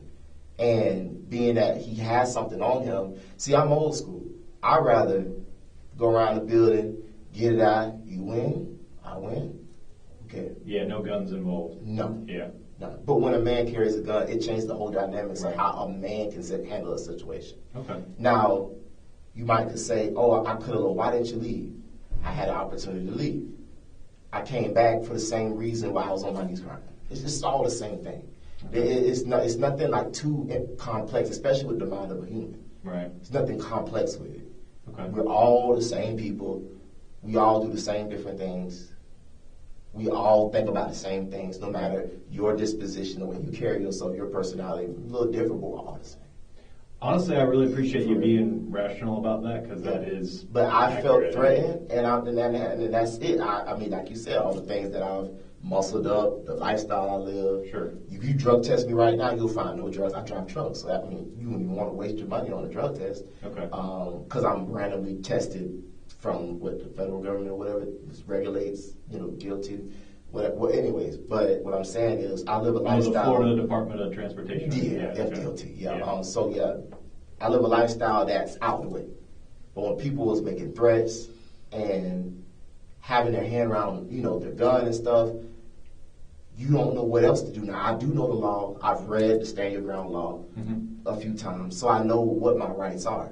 Okay. And at that time, at that moment, now it's up to the judge to decide. But from my words out of my mouth, from me myself, I felt like that's what I had to do to defuse the situation after I've already put myself back in the situation out of a good heart. Sure. That's how I felt. Okay. That's So it. I guess my only question, and it's not, I shouldn't sit here and say it's not that I don't believe you, No. but I know that that's what you believe. Right. So I guess what I'm asking is, why didn't you tell us that initially, like that day? Well, partly because of what my mom said through the walls when we were together. Okay. Don't say anything. So, but I wanted to, and I told her. She was like, even on the way here, we were talking. She was like, "Son, I tell you don't say nothing, but I know you feel like you're innocent. You want to talk." I said, "Mom, sometimes it's best to talk to them because if you don't, it kind of seems like you're at fault." Right. Even though, yeah, legally, maybe a lawyer might say, "Don't say something." I know, but I'll tell you this: when we initially talked to you, it did seem like you were. I'm hiding something because I'm not talking. But my mother, I'm 23 years old, right? So my mother instructed me to do that. I'm talking. I feel like I'm already doing something against her will. Yeah. So that answers basically your question. Okay. All right. So you said you felt threatened, and now we're going back to this actual incident, not the one where he took the gun and the. Don't even worry about it. Yeah. Okay. So we're back at this gas station, right? Can you just walk me through how this incident happened? I know it happened quickly. Mm-hmm. I know you even just said yourself there's not a lot to say about it, but just describe to me what went through your mind in that moment and when that incident occurred. Just tell me more about that. How far do you want me to go back? How about when Nosiah initially pulls in to the gas station? Okay, so right before he pulled in, I'm telling him don't pull in. When he was pulling into the gas station, it wasn't to get out and go home. Okay. You know what I'm saying? Because if that was the case, then he would just been walking off from just walking off. If he felt threatened by me, you know what I'm saying? Like he would have just been like walking off or something. Like no, it was like more like I'm pulling over this car like to show you something, to prove you something. And I've had it where guys, they come around me and they feel like they have to play a role or play a part because of my appearance or something like that, to act tough. From my knowledge, he's not from the hood. So maybe or may not, you don't know how to act. Just be yourself. That's what it is. I had a past history in the neighborhood, just living there. You have no choice where you live. You don't have a choice what you're born into. That's what I was born into. And that's where I was at. I know how to conduct myself and things like that, but you can't say things like that to people. You know what I'm saying? I'm gonna show you something. You playing with me. Just saying things like threats, kind of like. So he's pulling the car over, and my heart drops in the passenger seat. I feel like I'm back in the situation with the last case when I was in the passenger seat. My friend robbed a dude in the front seat. Okay. The dude didn't know him. He knew me, and then I ended up getting arrested and having to go through all this. So I feel like I'm back in the situation. Things are vividly coming back in my mind, but I don't have too many people in my life. I explained that to you before. Okay. So I take my friends, people that I'm around, seriously. Nobody wants to be by themselves. Loneliness, you could say, well, it's the best option, but at that time, it don't feel like it is. You want to have a connection. You want to have some kind of someone you can go and hang out with. Not to be normal or to be like someone, no, just to have company other than just your mom and grandma. That's all it was. I never wanted to hurt him, but he kept making these threats. Pulling over the car was like a threat to me by what he said and pulling it over, because I'm like, dude, you could just keep driving. Yeah. Or just turn around and go home, or, yeah. Exactly. Yeah. But pulling it over and just saying, oh, I'm going to show you something. Maybe he didn't mean it. And I've thought about this over this month. I've been sitting home. I've been crying. So when you see me now, it's like I've cried all my tears. I miss him. Mm-hmm. It's like, I tell my mom, I'm like, it's not hard to go to jail. It's not. Mm-hmm. Because I feel like I wanted to die right there with him. I would. If I could have died right there with him, I would. I would prefer it. But of course, I want to go to heaven. I don't want to die without telling God, I'm sorry and everything like that. But I've been in abusive relationships. You can tell, and you see this right here. And I didn't tell him. The judge even made me do probation because she was mad that I did. She felt like I was being nasty in her courthouse. I got stabbed again here and in my head. I remember you showing me your That was at 20. Yeah. Or you said you He's got not in stabbed prison. 10 He's not in times? jail. Right. Well, yeah, one time, and I got stabbed multiple times another time. Okay. By people I was close with. Somebody I knew. It's always like that. Yes. It's always like that. People don't just do things for no reason, right? Unless it's like a mistaken identity. But I've been through things. These things is what wires the brain to, like, I feel like I'm just in defense. I feel like I have never caught a break. You know what I'm saying? And that's why you just can't, like, not accept the fact of the existence of God, because you see the devil. I mean, you're a lot of work. I know you see it. And in my own personal life, I've seen it. The devil, he just comes, but see, these material things don't mean nothing. It's not about that. I'm glad I'm still here. Well, I thank God I'm still here. And I'm still living to still be able to make it up there, because that's what my mind thinks about. But I'm trying to just... That's okay. Valencia begins talking more about his fear, about experiences that made him constantly wary of guns, and about the complicated relationship he had with Santos. These explanations create a picture of someone living with fear and insecurity. But in a criminal investigation, fear alone does not prove what actually happened. Well, I appreciate you telling me everything. I know sometimes you want to, like, tell me everything all at once. Yeah, because I also too, I feel bad so. that now you saying that, I feel bad that I didn't say all this. I wish I should have, but who knows what's the right way? I mean, well, I'll tell you, if you would have told us that you felt threatened that night, I mean, that's a little bit different than the way we took it. Because when you didn't tell us anything, you got to be honest with you. Because I had to hear my mom in the other room say something, and then you guys turned up the music. Well, we didn't turn it up. I mean, we were in Jacksonville, so whoever turned up the music, No, you were. I'm saying you were there when we did. Oh no, you were still arriving. You were still heading here. You're saying you weren't there yet. Okay, so you didn't get a chance. But yeah, that's. He's saying we didn't have anything to do with turning up music or anything. We actually, when we initially talked to your mom, we didn't know why music was playing in there. Okay. We asked. Yeah, we actually had to get out and go say, hey, what? There's like the radio's on or something. Yeah. So, No. You guys were there because you just were talking to her and she was crying. Okay. And that's when you had left her room and she was crying, I guess, about, you said that he passed away at the hospital. That made her emotional. And then she said through the walls, because we were next door to each other. Right. She said, son, please don't say nothing. Wait till you get into Okay, so she did that's it. And you guys were. That's how I had to think about it for a second. Well, if she did say that, that's not something that I guess I observed. I'm not doubting you. No. But especially with the music playing and stuff, if you guys, I guess, are wall to wall, you can't really hear it. No. We heard each other because it was low. Okay. They turned it up. They turned it up. They turned it up. Okay. Where we could not, at that point, then we could not hear each other. Okay. But I understand. So we got to the point where he pulls off. You pulls feel off. threatened just that alone. Yes. Okay. He gets out the car. Okay. I get out the car. Sure. And we're going back and forth, about, just different things like what led up to it, like the situation at the house. I'm talking about the guy that was, at the house. It just felt like, weird. These guys are here. It's a family like setting, kind of like who are these people? And they're looking at me weird, crazy. It just that has nothing to, like, I guess, do with what you want to hear. But we're talking about that situation. Well, let me just stop you for a second, because it's not that it doesn't have anything to do with it, because maybe it'll help describe like where your mind was prior to you going there. I mean, you're saying these people are looking at you weird. Like, tell me more about that. What are you talking about? Well, looking at me weird, kind of like did someone, not Nosiah, I get that we were just talking about Nosiah, but I'm talking about like well, when you're at the house. Like, yeah, when I got there, people are drinking, he's drinking. Okay.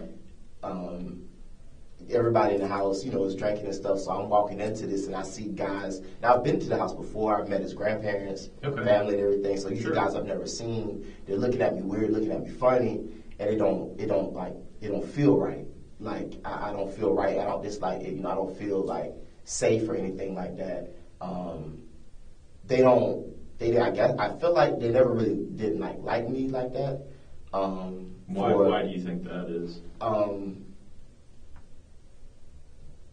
I guess because the mom didn't like him being around me because I think something where she gets, I think, like $1,000 or something for him staying there, as far as like her rent is concerned. Okay. That's one of the reasons. And it's just the looks and stuff like that. You know, I guess we kind of had, like, I guess a few words or whatever like that, and it's just like kind of just hostile. And I just felt weird. And I'm, you know, like you said, I'm sleepy. I'm not comfortable. And the kind of person I am is like, if I come over and I want to hang out, and then I see, like, even just with a friend, I see just other people, I'm gonna feel funny. So, you know, I kind of had a few words like that there. I talked to the stepdad, the mom, and I'm just talking to them like kind of telling them what's going on without saying it, but I'm saying it to them in Spanish, you know, and, you know, because they don't understand. So I'm just talking to them, and, you know, stepdad, he's just staying out of it. He's just there, you know, he's just playing a role. The mom is like, you know, it's everybody's family. She's cooking for everybody.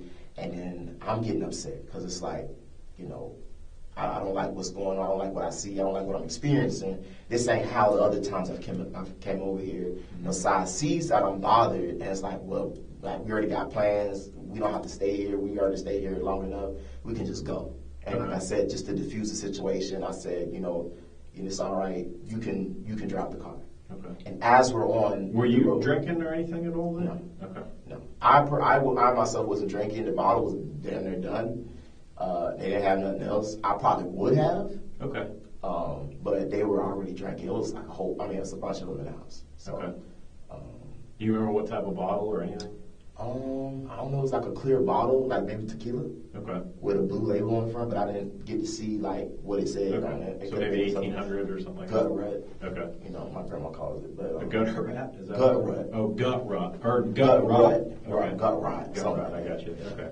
And now we're back in the car, and I explained it in the last time. We're going back and forth about. Okay.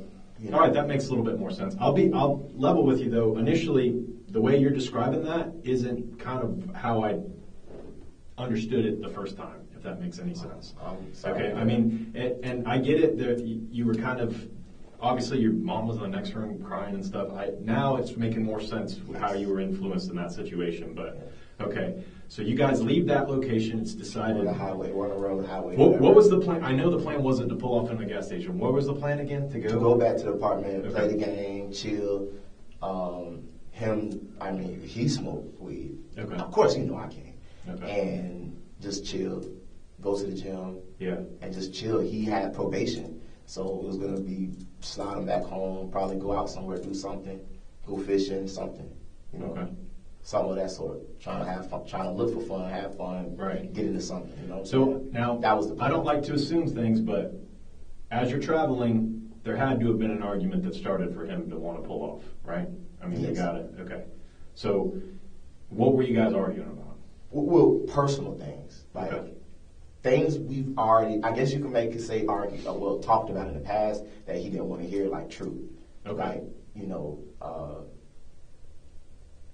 things that I've kind of noticed. Maybe you might say, well, that's really not your place to say it, but I felt the need to say things that I felt like, you know, like it just felt weird that these people are here, like, you know, like, they don't know, like, I told them I'll hurt these people, like, they're, like, I'm gonna, like, basically say I'm gonna defend myself. This is me talking to him on level terms as, like, buddies, like, right. I said, we're talking to each other in a different language. Back at the house, like, back at the house. I would defend myself. Exactly, like, we're just talking about it, you know, whatever, like that. And then I'm saying, like, why would your mom allow this?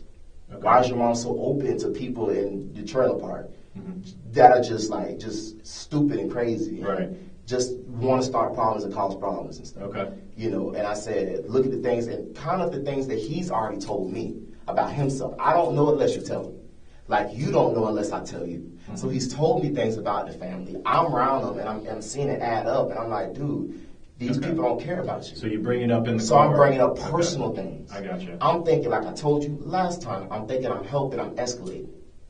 Oh, you think you're helping, but I think I'm helping it by talking about it, I got you. But it's bringing those feelings up. Just like we talked about, I kind of getting a little emotional, but I'm better now. Yes, sir. Saying that, hey, I crying all these tears out. Woo, woo. That's what it's like. Nothing else in me at this point. You know what I'm saying? But I'm bringing up these feelings out of him about his mom. Things I'm like, dude, like we're having a conversation, so I'm making my points, my case to him, and it's bringing that out. Now you could say that could cause threats, like maybe stop talking, like maybe whatever, like I don't want to hear that or whatever. Like maybe that's the reason those threats were coming out. The story returns to the house where the relationship between the two men began to fall apart. Valencia describes strangers, a tense atmosphere, and the feeling that he was no longer welcome. But the investigators appear to be looking for something more important, the exact moment when that sense of unease turned into action. Like, I'll do this to you because he's mad that I'm saying these things that are so true. And they are true. And I won't waver from that. It was true. Mothers aren't mothers. That him, and I'm not saying this as like, I know you don't really care, but that ain't a mother. Okay. By the way, what he's told me, it ain't got nothing to do with the case. I'm just saying, just ethical, just like I'm just saying. Okay. He told me she slept with one of his friends. Okay. That hurt him bad. This is things that he told me just as a friend. Okay. He didn't have a lot of friends either. That's why we had a lot in common. I didn't have a lot of friends. He didn't have a lot of friends. We both wanted it. We've both been through things in our past, and we want to kind of change the chapter. So that was really the dynamics of our relationship. Yes, sir. Okay. He told me, like, and these are the things that I'm bringing up, and also comparing that with what she's doing by letting people that she's already know that's messy over here. Okay. They already know. I've heard about this guy. I've never seen him. This is my first time seeing him. Are you talking about one of them, Josh? I don't know his name. Okay. But the two other Hispanic guys that were there. Okay, there was like one, but Josh is like, he's like a tall, skinny guy. I guess you could say, yeah, that one and Okay. another one. Okay. And he was one of the ones that was like looking at you weird there. Yeah, just like weird. I can't even explain it. Like weird. We said a couple words, and just even the way he was just talking to me, everything was just weird. And I was trying to understand, like, I don't know you. Like, what's all this like going on? So, Okay. But they already know that person is messy. That this person is like, I guess you might say troublesome, whatever word you want to use. Okay, so So my problem is, why are these people here? When I come over here, everything is just us, people, everybody's cool. I don't stay that long. Yeah. So if you know that I'm already coming, why have these people here when you already know I'm gonna leave, gonna slide, we're not gonna be that long? Sure. It just felt set up, like a setup. Okay. To me, in my opinion. Okay, and I can now the way you're describing it, I can understand that perspective and why you thought. So you might say I'm kind of mad. Okay. At that Well, point. do you see now why that's kind of important that I need to understand that So prior you to you connect the going? dots. Okay, Yeah. because like when you just say you get in an argument and pull off, that's not. Now I get a little bit more backstory. You're at the house. There's people acting strange. You're trying to get out of there. Nosiah's trying to go with you. Okay, that makes more sense to me. Okay, so you see why it's important for me to get kind of a fuller picture about what's happening. Okay, it's not me trying to catch a lion. It's me trying to understand what happened. Oh no, you ain't gonna do it because I'm gonna tell you what happened.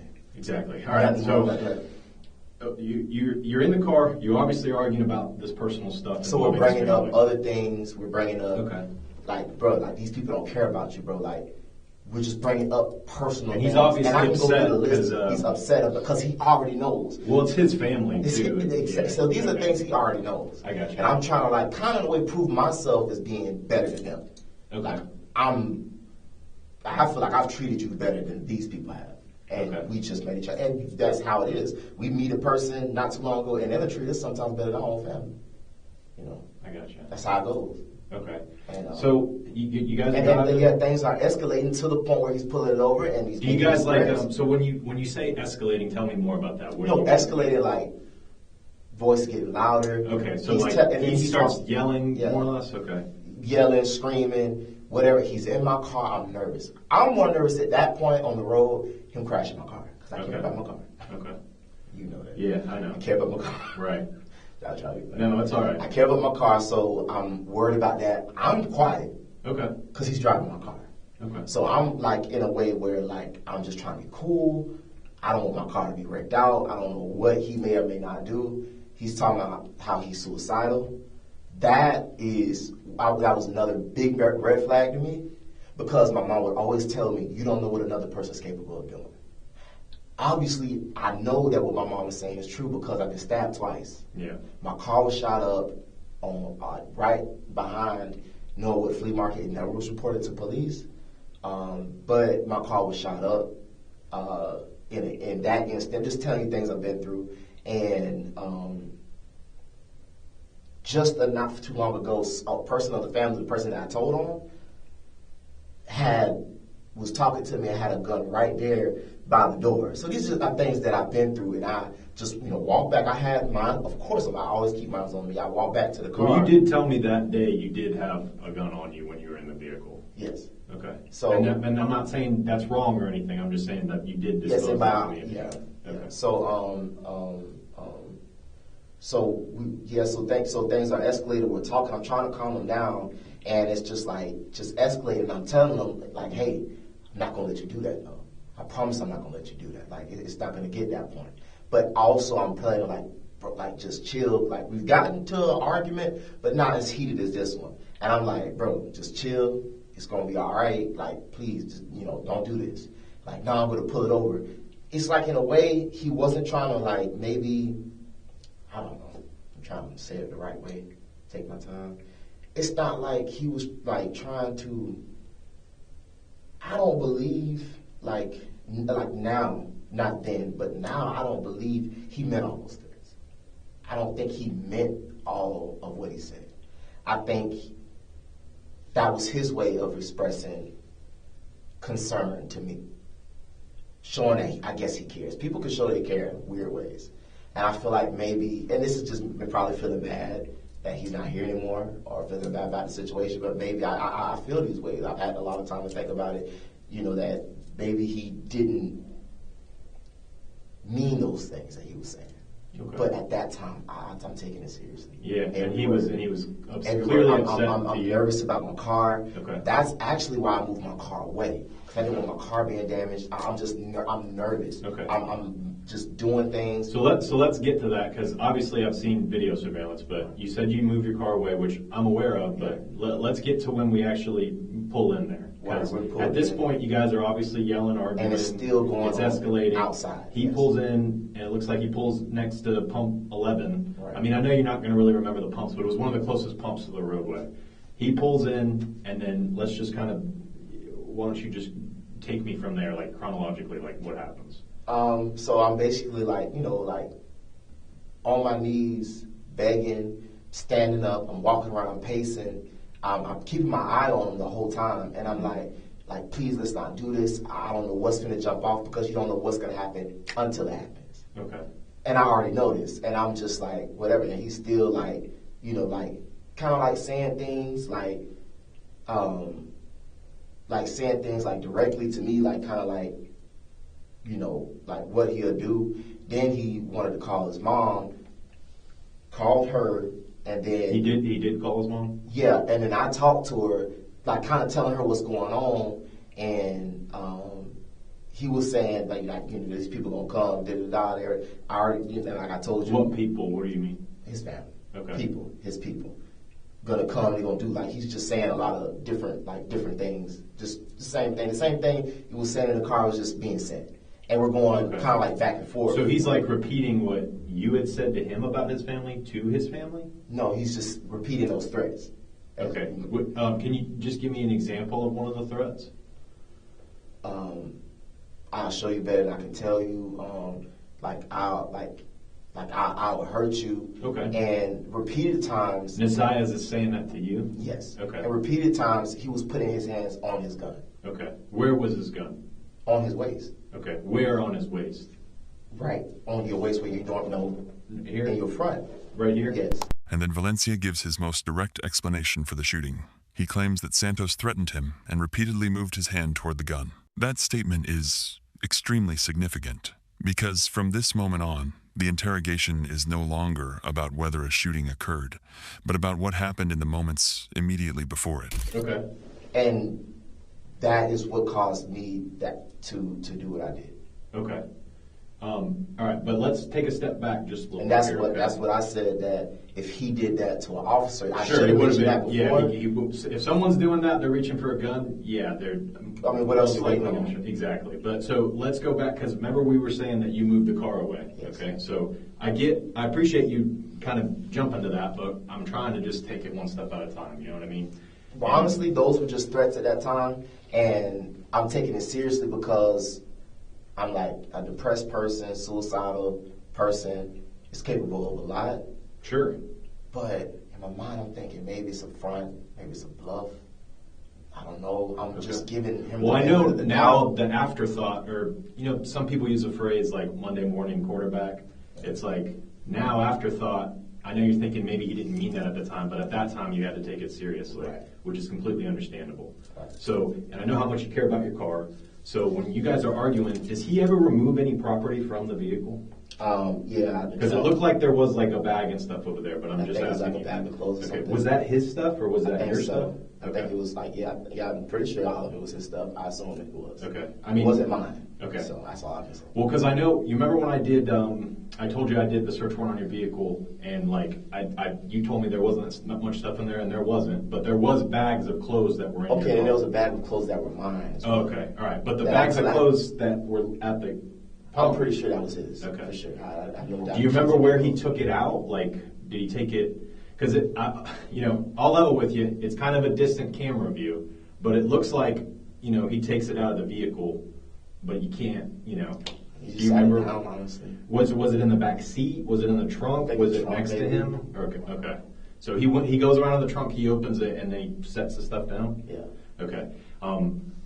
At that point, before you move the vehicle, what are you saying to him? Like, what are you guys? Same thing. I was repeating the same Was thing. he already over on the again. phone with his mom? Or? That I can't. I don't know. I'm not Okay. sure. I can't tell Because you. I know you talked to his mom too. It sounds like. Yeah. And so when you decided to get in the car and drive away, tell me about that. Tell me more about that. I was crying the whole time, Okay. not knowing honestly what to do. Okay. Now, obviously, Of course, in retrospect, I wish I would have just kept driving. yeah, Kept my foot on that gas. right. So Yeah. you go, and because I can see you park the vehicle, Yes. but then what do? I get back out and go back to where we were Okay. initially. So you go back and go talk to him. Yes. Okay. Now, at that point, are you guys still in this argument, or? Yes. Okay. Just And going back and forth, talking, saying things, just whatever, just like things that I just can't believe what's going on like right now. Like Okay. we've never been through nothing like this. Okay. Not to this degree. Like that severe. Yes. Okay. And of course, what also made things get there, I also like mentioned my gun, like you gonna give it back or whatever, because we're hanging out, we're cool. At this point, we're cool. So you because we're mentioned- together. If we weren't cool, we wouldn't be together. I gotcha. So I mentioned also too, like returning my property back to me. Okay. What does he in say this, when that happens? no, that made them like more mad. Like no, Okay. you're not. And that hit me as well, because I'm like, oh, now I'm very nervous now. Okay. So Now listen, I know this is difficult, okay? I can tell you're already kind of getting a little bit, but I'm just, having to go through this experience, right or wrong, it's you don't it's get trained incredibly, for a day like it's this. an It's incredibly nothing difficult in your life that's situation, gonna prepare okay? you for So today. I guess what I'm asking though is, you do see you on camera, you kind of walk away again, briefly, and then turn right back away and go back over him. Now this is after you had... I never walked back away from him after I came back after parking my car. I never walked back away from him. Yes, sir, you did. I mean, I'm not trying to say you're From my knowledge, from your memory, you may not have remembered that, but it does appear that's the situation. Okay. maybe pacing around, walking, but maybe not that was walking away from him. Again. Okay, so maybe you were Because it pacing would at a be me walking distance. back to my car, Right. if that's the case. Okay, so that makes more sense to me because this is another reason why I need to hear your side, and when I don't hear this stuff initially, I'm sorry. I know. I But wish so, also too you would have told me that. Well, I ain't gonna say that you did wrong, but I wish. I just didn't want to lead you. I didn't want to try to make you say. I wish I would have said all that this time. that day. If that made I things better. wish you would have. Would it have made things better? I mean, yeah, because you would actually have a situation with that you better described. When you don't tell me nothing. So if I would have said, well, let me 'cause- ask this question. If I would have said all of what I'm saying today, then would I have been in this situation right now? It's possible that probably not if you were more upfront about what happened. Okay, it's possible. Because you got to understand, now you're actually telling me about the arguments. Now you're actually telling me about. And I wish I would have. This person told me there. like, hey, okay, this is in your best interest. Right. So, like, I don't know, but go ahead. But so you park, you return, you're still begging with him. I know you said you get down on your knees. Okay. Now we're getting basically into the actual incident occurring. Okay. Take me. What happens? Well, that time his hand was on and off his gun, like he was hesitant, like he made like I believe. So if you could, maybe this will make it easier. If you could paint a picture for me, like how it would be, because I know you had briefly said while we're talking, like sometimes it's easier to show. Like if I'm sitting down, like because it looks like he was sitting down from the distance. Was he sitting down when this happened? Before Okay. I did what I did, before I shot him. Yeah. Well, twice or how many times? Do you remember shooting him more than once? I think 1 or 2 times. Okay. That's it. Okay. And when he was sitting down, his hands were still like near it, but it was Where on and off the whole were time. they? Like, what do you mean near it? Like, so let's say I'm sitting here right here, okay? I have a gun in this waistband, like we're describing where Nosiah had the gun. Mm-hmm. Where were Nosiah's hands? Close to where the gun is. Why don't you just show us what he was doing? That might be more helpful if we can see Well, what you're talking about. Well, I mean, it's nothing to show. I'm telling you, his hand was close to the gun. Was it? Like, I guess close so. to like where it's at, and- like and almost some- like. I don't mean to interrupt you again. but, Hesitant to. Like, listen, was it both pull it. hands? Like, was it just his right hand? Like, did he? Well, one time it was one of his hands, and then Okay. one time it was both. Okay. But But is it this was all repeatedly- while he's sitting? It's other times was while he was standing up as well. Okay. Okay. So other times he's like. So that's why I'm telling you, he had more than enough opportunity to get me first. More than enough opportunity, but he was hesitant. Maybe he was scared to do it. Okay, and so I guess what I'm asking too is if he was doing that before, and if he was doing that in front of you before, why didn't you shoot him before then? If he was reaching for it. You could ask the same question about him. Why didn't he shoot me? Okay. I mean, yeah, that's fair, I guess. Yeah, why didn't he shoot you? I mean, but here's the thing: he didn't shoot you. You know what I mean? So, but I guess you're describing to me that he's basically like reaching for the gun. Yeah, hesitant. hesitant. Okay. So it's like So what made it to the point where now you have to pull your gun and try to shoot him? Because I'm struck in fear. Like I'm Okay. struck in fear to the point where I already know he could have done it, and his hand is like still like near it, and I just didn't hesitate because I'm like, now I'm like scared to go back to my car. Okay. Because it's to the point where, okay, let me off before, am I gonna be, you know what I'm saying? Like, as I'm walking back to my car, is it just gonna just like, you know what I'm saying? Like, I'm nervous. I don't know what to do. Okay. I don't know what to do. I'm talking to God in my head, like, God, like what? Okay. Now, you shoot him. Okay. Do you remember how many times you pulled the trigger? Because there's people that were saying there were multiple shots. Because obviously there were Well, I mean, you people know, there. right? What do you mean? Like, how many times do you know? Or are you asking me for me to know? I'm asking you how many times do you remember pulling the trigger? Once or twice, I Okay. previously said. Okay. But how I was asking, well, I mean, So it looks like he was only shot once, but if you think it was once or twice, I mean that makes a little bit more sense based on the evidence that I've gathered, and I can explain once or why. twice, but no more than twice. Okay. That's it. Now tell me what happens after you do that. I run up to him, and just out of like adrenaline at this point, and I remember like looking at him and like seeing like blood and stuff from his face. Okay. Yeah. And then I think I hit him with my hand or something like that. Do you remember where One you hit him, time. like on the body? Like if he's laying No, up there. I think his head. But at this time, my vision's blurred at this point.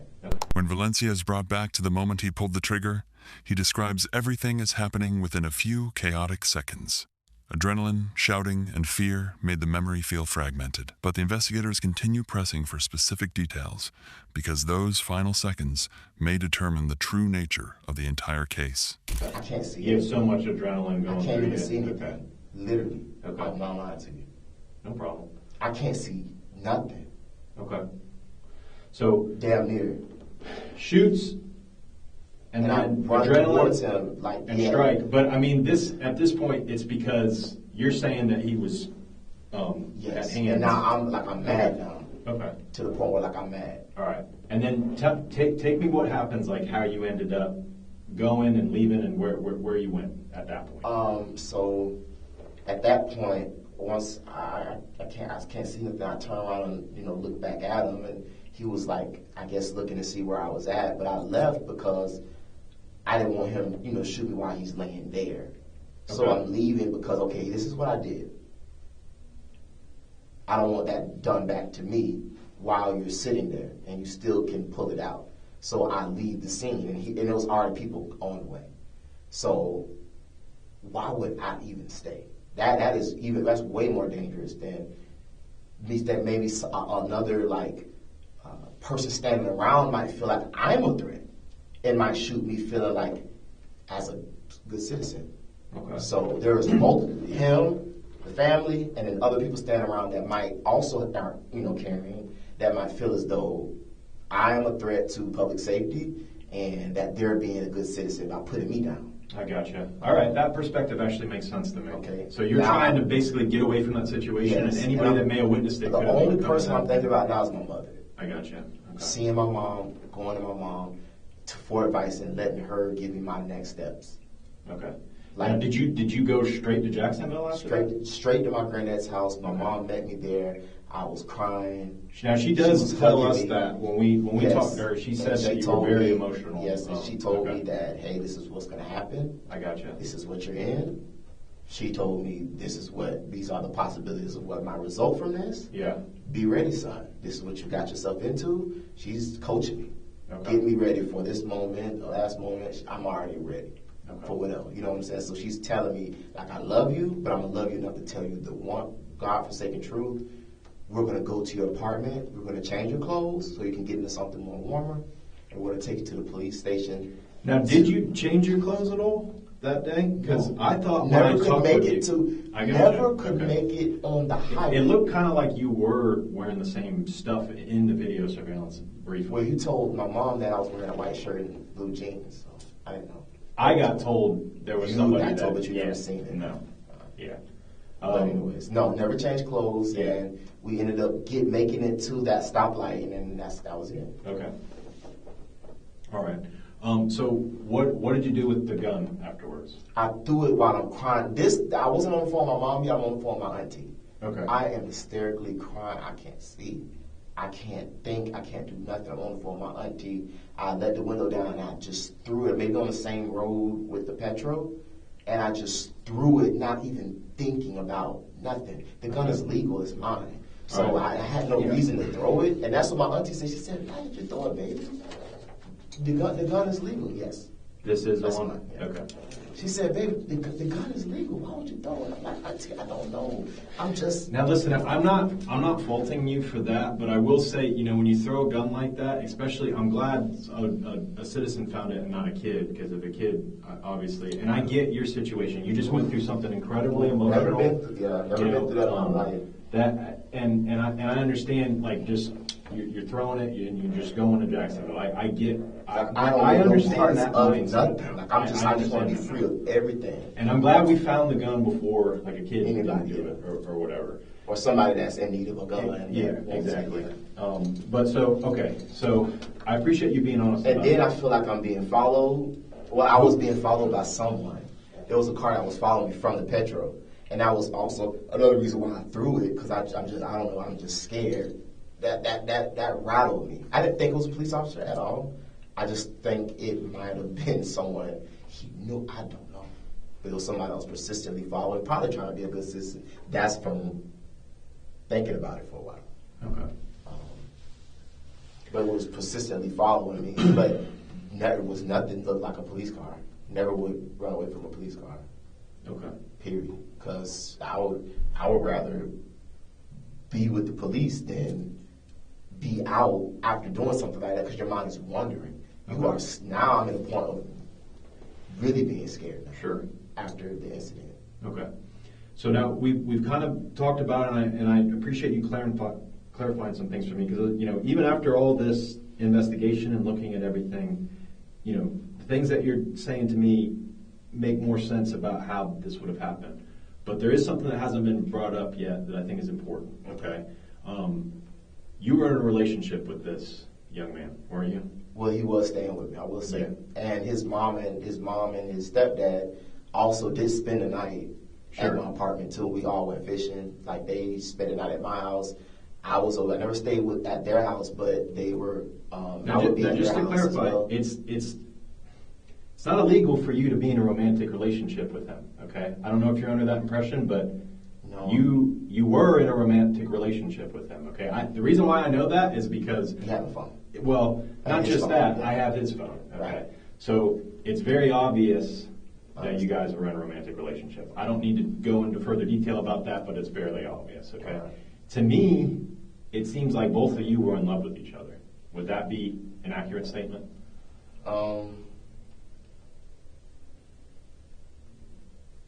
I guess maybe because of religious beliefs or whatever, I gotta say no. Okay. Because the Bible says it's unnatural affection, obviously. So I don't feel like it was real, but I felt like I did care about him. And also, too, it was more like a friend to me more than anything. That's why I keep saying friend, because he was more like a friend than anything. Okay. So I guess the reason why I brought up love is because I know sometimes love can make you do things irrational. There's plenty of people make you threaten. Exactly. So, and that's why I'm bringing it up. And I'm only bringing that up because obviously I've seen the text messages between you and him. Okay. Then another layer of the story begins to emerge. The relationship between Valencia and Santos. The messages, the jealousy, and the tension that existed before the killing significantly changed the context. This may not have been a sudden confrontation, but rather the final point of a relationship that had been deteriorating for some time. Right. So at this point, it seems like just 7 days before this had happened, you had saw that he made a Grindr account. Mm-hmm. And you seem pretty upset about that. Would that be accurate to say? Yeah. He's going on and basically possibly talking about the guys. I had seen what he had brought this, I guess he was, 27 years old. I had, my neighbor said, she, witnessed it. She told me about it. And then I seen in his phone that somebody had came over to the house. He had sent somebody my address, but I forgave it though. Okay. Now, just the day prior though, you tell him how aggravated you are over the relationship and that you guys need to make some changes, otherwise you guys aren't going to be able to be together. Yeah, I've probably said that multiple times. Okay. On the phone. Well, over the course of, and obviously I can't listen to your phone calls, I'm going off of the text. And sometimes things go out of context when you read the text. You're on the phone, you're on the phone. Exactly. So, get things right. Up until that point, do you think you were aggravated over the relationship at all? No, well, I'm not trying to be funny. I'm not trying to not be unserious. Yeah. But how I am is, if you cheat, I'm gonna cheat. Okay, so that's the way you took it. That's what happened. That's what happened. Okay. Like, if you cheat on me, why should I be? You know what I'm saying? So it was nothing, no aggravation. Okay. You did your wrong. I did my wrong. We good. We're even. Okay. That's how I felt. So it's nothing. No problem. And so I guess behind that. Yeah. Okay.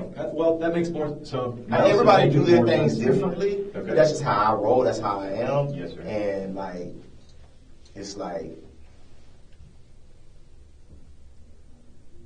I'm trying to see how can I explain it. It's like after that, it's like we're like I said, we're even. So there's no more hard feelings about that. Okay. The biggest thing, actually, if you want to be technical, was like the probation and him having to be in Ocala. You didn't want us to be separated. Well, us being separated was way more important to me than his mistake. He's a man, and sometimes men are under weak at certain times. Okay. I'm a man myself, so I understand that more. So you just didn't like the distance between didn't like the two. distance. Okay. Bump what you did because Yeah. I know at the end of the day that's just a feeling. That's nothing. And if he was around you, that probably wouldn't have happened. Do you believe no, that? Okay. Maybe if I was home or no, it wouldn't, Yeah. probably wouldn't happen. Okay. Okay, that makes more sense to me. I'm glad you're giving clarification into what I read, because sometimes when you read text messages, things get taken out of context. Yeah. It's like, well, they're saying this, but this doesn't really make sense. But Oh, obviously because of the phone logs. yeah, And we were on the phone way more because I drive trucks. Okay. So we were on the phone way more than texting. Right, and it does Way more. appear that that's the case. Yeah. And so some of his family had said that sometimes you guys would even fall asleep on the phone together. Okay, which is why I brought up love, but I know your view on that. I guess It's like you don't ask for it. It's like if you want to get a tree to grow a certain way, how do you get it to grow that way? You bend it while it's young. okay. And anybody that you know that's in that lifestyle will tell you the same thing. If they're true enough, nobody's born that way. You were touched on. Let's just put it that way. I was touched on by someone in my family, not to go specific, but I was touched on by someone in my family multiple times, immediate family. And that's what bent that tree at a young age. Okay. It ain't nothing like you ask for it. Yes, It ain't sir. really nothing that you want. Okay. Because you know it ain't right. No one got to tell you that. Pastor don't got to tell you that. You know it ain't right. Right. Just common sense tells you that. Okay. But you try to fight through it. It's not the lifestyle that God wants, because it's too many complexities in the relationship, because it almost feels like it's not meant to be, because that's God's word. God already warned you, so when you ask God, well, God, why it's not working out? Because He already told you in His word. And it's like me, that was like a battle for me, because it's like I knew, that's why I'm saying it wasn't like, oh, I'm like madly in love, no, because I know that if I want to make heaven, this ain't the lifestyle that's going to take me there. So it wasn't like, oh, I'm planning on being with this person forever, or I'm going to da-da-da-da-da. No. Okay. It was more like, I'm thinking about God, like through all this, like I miss you. It's more like I always go back to a friend. It was like my friend. That's how it was in my mind, no matter what people label it as. That's like he was like my friend more than anything. Okay. Yeah, you were obviously very close. You talked basically every single day. Every day. So, okay. Did you meet him on Grindr? Yeah. Okay. Initially? And Did speculation, he that's live where with he you? met Josh at.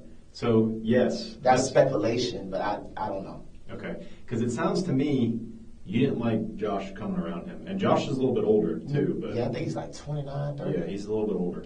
Yeah, Okay. And then, boy, then you show up and you're there. But He has things on his legs. who does? Him, Josh? yes. Okay. That signifies like he's sick. So that What is it? What do you mean by that? Tell like me more. HIV. Oh, HIV. Yeah, he had things all up his leg, like Okay. spots and blotches and stuff. Like he looked sick. All right. And is that also another reason why you wanted him basically away from? Well, a person like say a person like well, see, that's my first time seeing him in person. So Okay. So you had never seen Josh in person prior to the day. yeah, but that I've this heard happened. about him. I've heard like little things, and I'm just using context clues to try to. But I never I didn't go deep into all of that. I just seen him for who he was. I seen the way he was moving. I seen the way he was talking. I seen the way he was looking at me, and that's what rubbed me wrong. I don't know all that the in between stuff. I really don't know. Okay. That would have to come from his family to tell you. Do he you lived know there. if Nosiah was already talking to Josh before he met you? I don't know, but there's speculations or rumors that he Okay. probably was. You would have to talk to the mom. I mean, that's what it kind of looks like in the phone too. Is that he kind of knew Josh beforehand? See, And then I this don't is know something that because- you brought up to me initially when we interviewed initially. You said that Nosiah was going to be at that place, and those people had loyalties with him. 'Cause Loyalties they- with his attachments, not to him, but to his family. Okay, yeah, just like a family loyalty. Yeah. Okay. Valencia continues to emphasize that he felt threatened. But by this point, the investigators have enough information to examine his story from another perspective. If fear was truly what led to the shooting, then everything he did before and after that moment would have to be consistent with that explanation. But when I seen how they were acting, it wasn't family. It's like nothing friendly, nothing mannerable. It was like, so in my mind, Mama, if you knew these people were like that, why are you bringing around me? Okay. When you know I'm not going to even be here that long. Okay. It just was like messy all up and through it, so, Understand. Okay. Well, listen, I really appreciate you being honest with me and telling me about it. Obviously, you have a warrant, so you're going to be booked in tonight. Do you have any questions for me right now, at least moving forward with this? Is there a possibility of me getting out? Well, you're not going to get a bond initially when you're getting booked in tonight. It's going to be up to the first appearance following the next day, okay? But before I step out of here, is there anything else you want to tell me about the situation that maybe we didn't bring up, maybe my partner here didn't bring up? I mean, you basically answered all my questions, so. Is there anything else that you want me to, you want to go into? I'm having a hard time picturing where his hands were. I didn't There was tell us. repeatedly, though. Yeah, but I'm trying to visualize it, and I'm having a hard time visualizing it. Down, trying to slowly pull it out, down. Like he's gripping the frame. Well.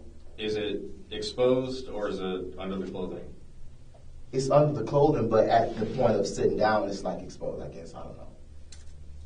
So it's an appendix holster, right? I don't know. It was in I don't know. It means it's in the front, right? Okay. But yeah, So but repeatedly times, his hand was by the gun. But it was like, he was slowly trying to pull it out or whatever like that. That's what you perceived. That's what I perceived. Right. But he never lifted his shirt and grabbed it. No, because I think he was trying to be discreet with it. I don't think he wanted me to know that he, I don't know, trying to be discreet with it or whatever. Looking back on it now, do you think he was probably just maybe adjusting it? Because those things are really uncomfortable. Especially if you're sitting down. I've tried to wear them and I can't because This is kind of a little bit uncomfortable just on the side here. Because we're not talking about a small gun, we're talking about a pretty big gun. He's kind of a skinny guy too. It's a big gun to carry where he was carrying it, is what I'm getting at. No, I don't believe that. No? Okay. That was the only So you're saying, had I told you all this before, I wouldn't be booked? Well, I mean, here's the thing. When you don't bring up self-defense at all, when you don't talk about the threats in any type of informative way, and you just give a vague statement, it's very limited on what we, can hear. Because when we talked to you, you didn't bring up any of that stuff initially. Okay. And then the interrogation reaches the point where every version of the story has to confront something that cannot be negotiated. The evidence, surveillance footage, audio, witnesses, and the emergency call are brought into the picture. Once those pieces appear, Valencia is no longer the only person telling the story. We got a video of you doing what you did, and we had very little explanation other than, the information we got. I apologize. I wish I would have known. But I mean, you're being honest about it now, and I appreciate that. And we can only go off of what you tell us, and that's why I was asking you where your mind was at when that was happening, and you've kind of gotten into that and explained that. So, you said first appearance would be tomorrow morning? Yes, sir. Okay. Okay. Do you have any other questions for me at this point? No. Okay. All right. We'll have somebody in with you in just a second. Okay. All right. Sure you don't want water? You probably We'll get you one. Okay. Your lips look dry.